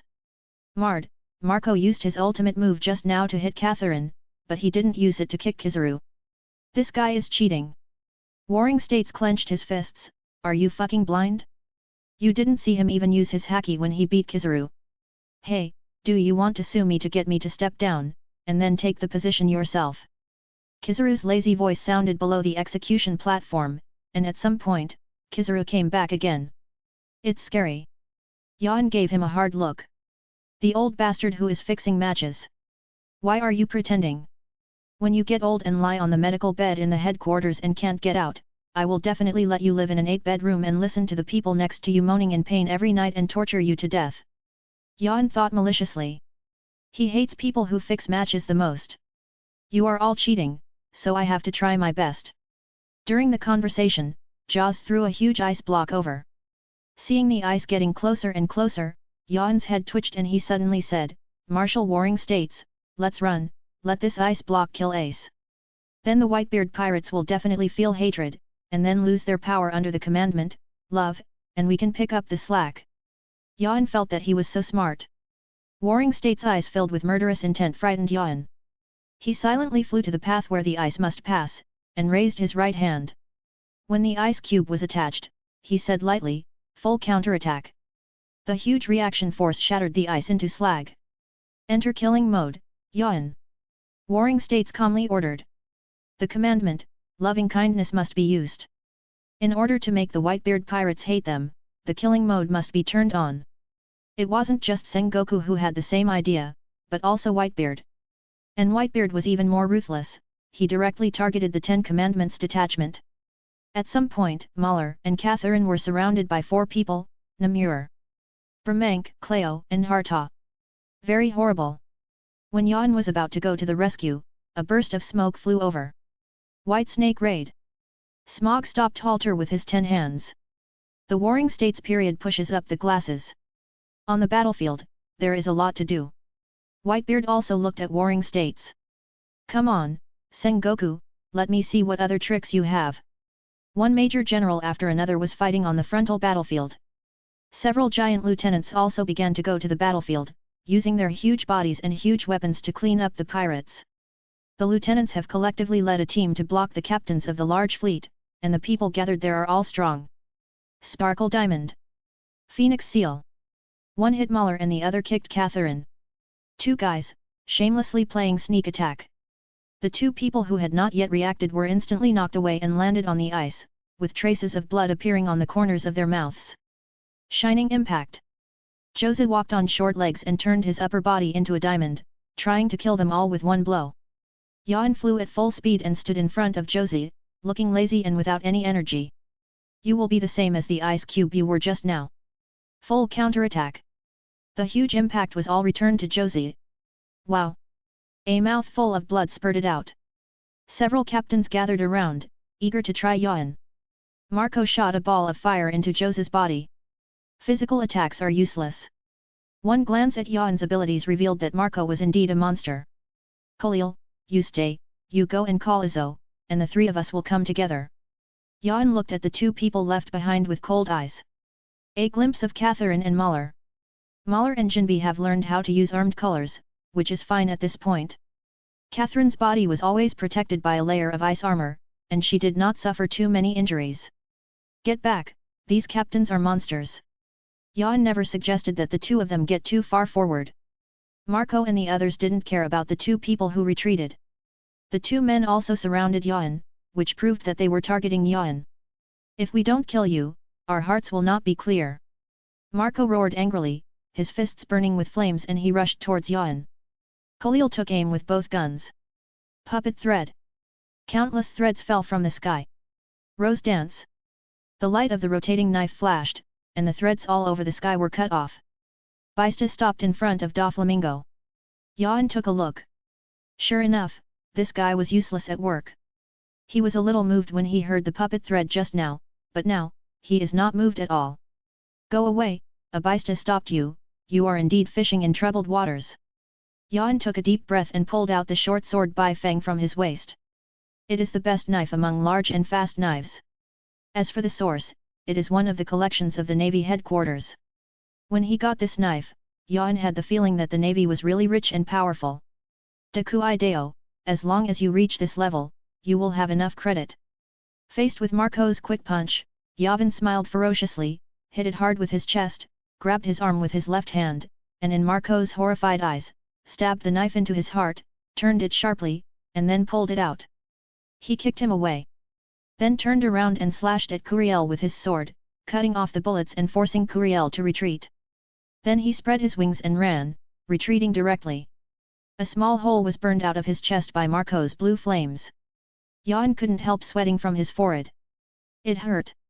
If this body wasn't strong enough, it would have been penetrated. Doflamingo looked at the captains of the Whitebeard pirates who were gradually surrounding him. Veins popped up on his forehead. What the hell? Are you Yan still a human being? Just leave me like this. However, just as Yan flew not far, he was hit by a huge force, holding a mouthful of blood in his chest. When he turned around, he saw Whitebeard retracting his fist and grinning. You want to run away after beating my son, do you think it's possible? The ability to make people sick. Yan felt helpless in his heart. Whitebeard's shock fruit, the huge impact it sends by vibrating the air, is really disgusting. Mad, no wonder Golden Lion and Whitebeard are higher on the world government's kill list than Roger. Yan suddenly understood the reason why the two of them were higher than Roger on the must-kill list. Before Roger became the Pirate King, the world government didn't care much. Instead, the Golden Lion and Whitebeard have their names first. Now, Yan found a reason. The two of them developed the fruit's ability into a bug. End of the chapter. Like and subscribe for more stories like this.